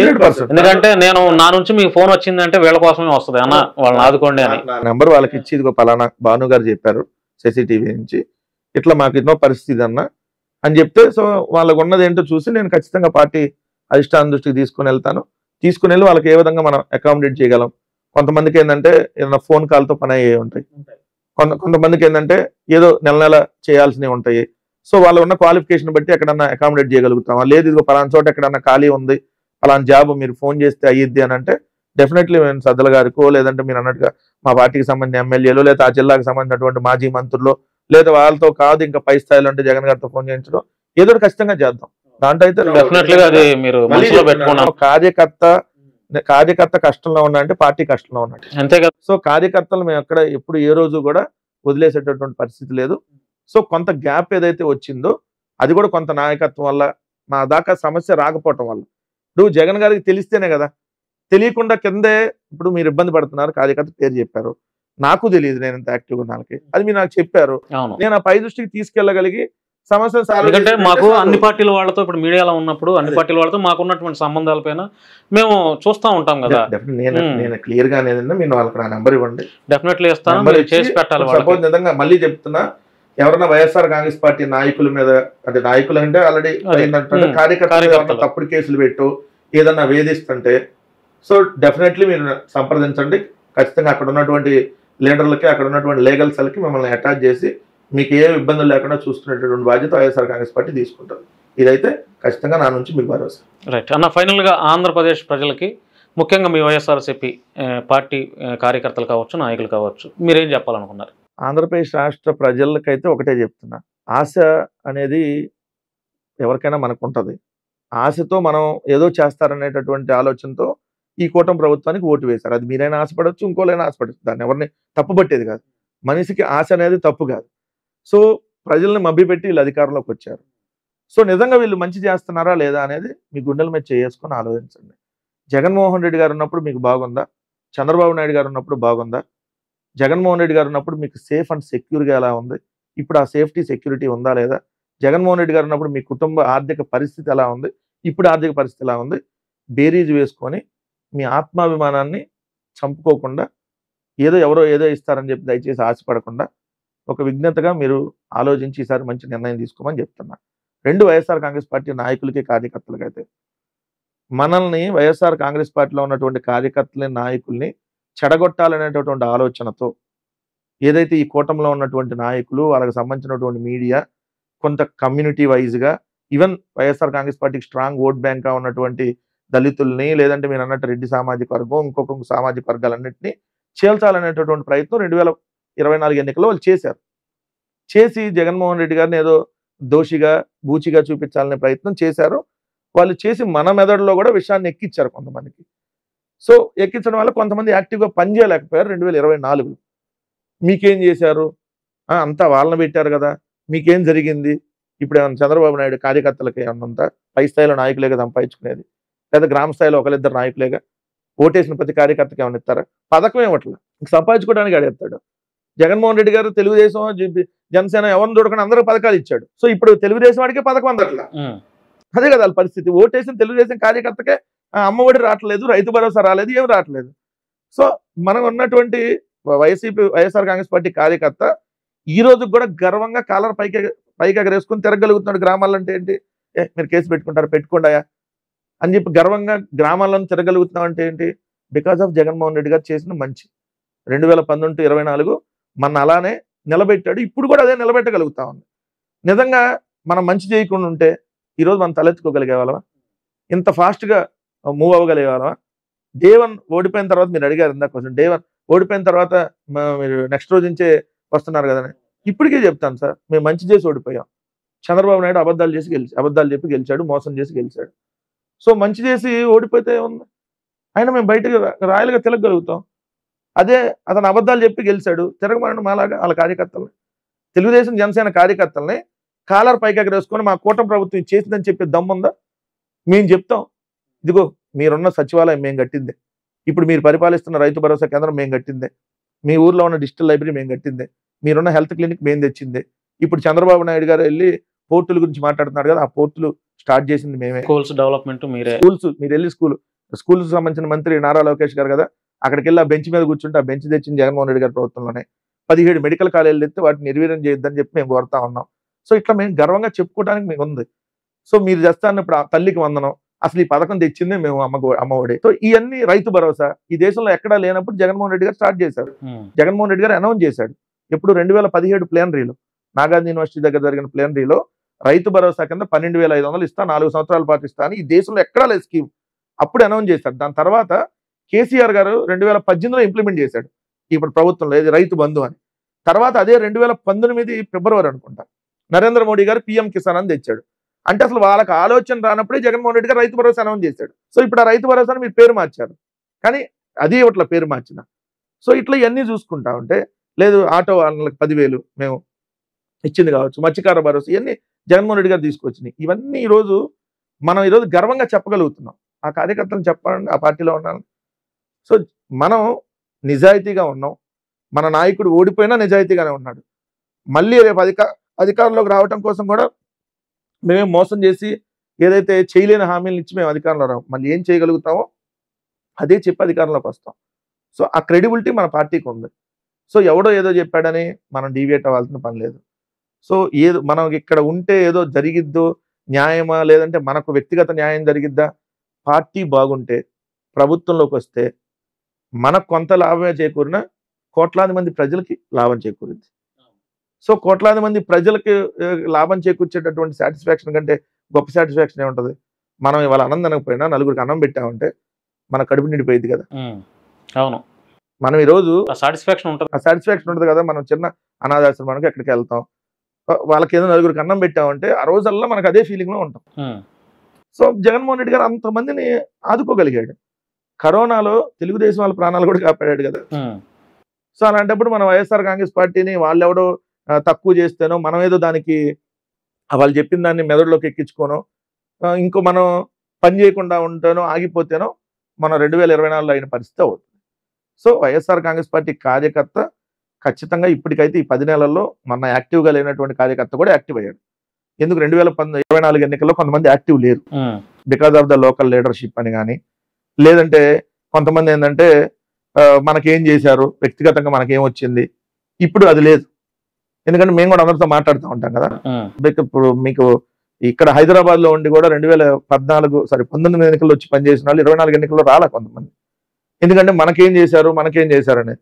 ఇప్పుడు ఏమంటున్నారు తెలుసా, మనకేం చేయకపోయినా పర్లా, ఖచ్చితంగా మళ్ళీ జగన్మోహన్ రెడ్డి గారు ముఖ్యమంత్రి కావాలి. ఎందుకంటే జగన్మోహన్ రెడ్డి గారు ముఖ్యమంత్రి అయితే ఊర్లు బాగున్నాయి, పిల్లలకు మంచి విద్య అందింది, ప్రజలందరూ బాగున్నారు. సో ఎంతకంటే సాటిస్ఫాక్షన్ ఏముంది? సో వీళ్ళు ఎంతకంటే బెటర్ చేస్తామని వచ్చారు, చేయట్లేదు. చేయకపోగా వ్యక్తిగతంగా టార్గెట్ చేసి, మరీ ముఖ్యంగా చూస్తే రెడ్డి సామాజిక వర్గాన్ని, అంటే నేను రెడ్డి అని చెప్పట్లేదు, రెడ్డి సామాజిక వర్గం వాళ్ళకి పోస్టింగ్లు ఇవ్వట్లా. డిఎస్పీలు కానీ, ఎస్ఐలు కానీ, సిఐలు కానీ అందరికి పోస్టింగ్ ఇవ్వకుండా ఆపేశారు. ఇక్కడ చూస్తే మీరు ధనంజయ రెడ్డి గారి మీద కేసు, ఓఎస్టీ కృష్ణమోహన్ రెడ్డి గారి మీద కేసు అని, రాజు కసిరెడ్డి అని, లేదా శ్రీధర్ రెడ్డి అని, లేదంటే మీరు చూస్తే పిన్నెల రామకృష్ణారెడ్డి అని, అంటే అంత మెజారిటీ రెడ్డిల్ని టార్గెట్ చేసుకొని ఈ కూటమి పాలిటిక్స్ ఏదైతే కక్షపూరిత రాజకీయాలకు వెళ్తా ఉంది. సో చంపుతా ఉన్నారు ఎక్కడ పడితే అక్కడ. సో గమనించాల్సిన కమ్యూనిటీ కూడా కొంత గమనించుకొని ఎవరు ఉన్నప్పుడు ఏదైతే నిజాయితీగా రాజకీయాలు చేశారు, మనం కులం చూడాల, మన అవతల ఇంకో కమ్యూనిటీ చూసి మనం పథకాలు ఇవ్వాలి. కానీ ఈరోజు అలా లేదు.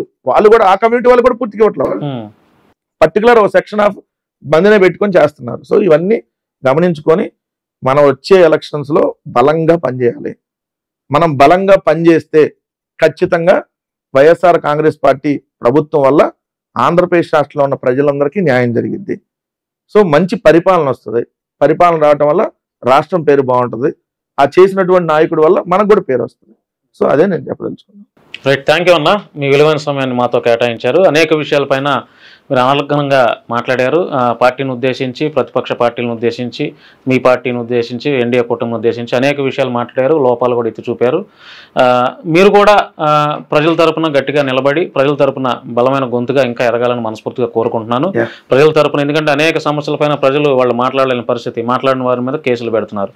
ఇక మీలాంటి వారు ఎట్లా పార్టీ సపోర్ట్ ఉంటుంది కాబట్టి ప్రజల సమస్యలను మీరు వకాలతు పుచ్చుకొని అధికార పార్టీకి, అధికార ప్రభుత్వానికి తీసుకుని వెళ్ళి వారికి న్యాయం చేసే విధంగా మీ గొంతు వినిపించాలని మనస్ఫూర్తిగా నేను కోరుకుంటున్నాను. థ్యాంక్ యూ అన్న, థ్యాంక్ యూ. సో ఇది ఫ్రెండ్స్, కారుమూరి వెంకటరెడ్డి గారు, వైసీపీ పొలిటికల్ ఫైర్ బ్రాండ్.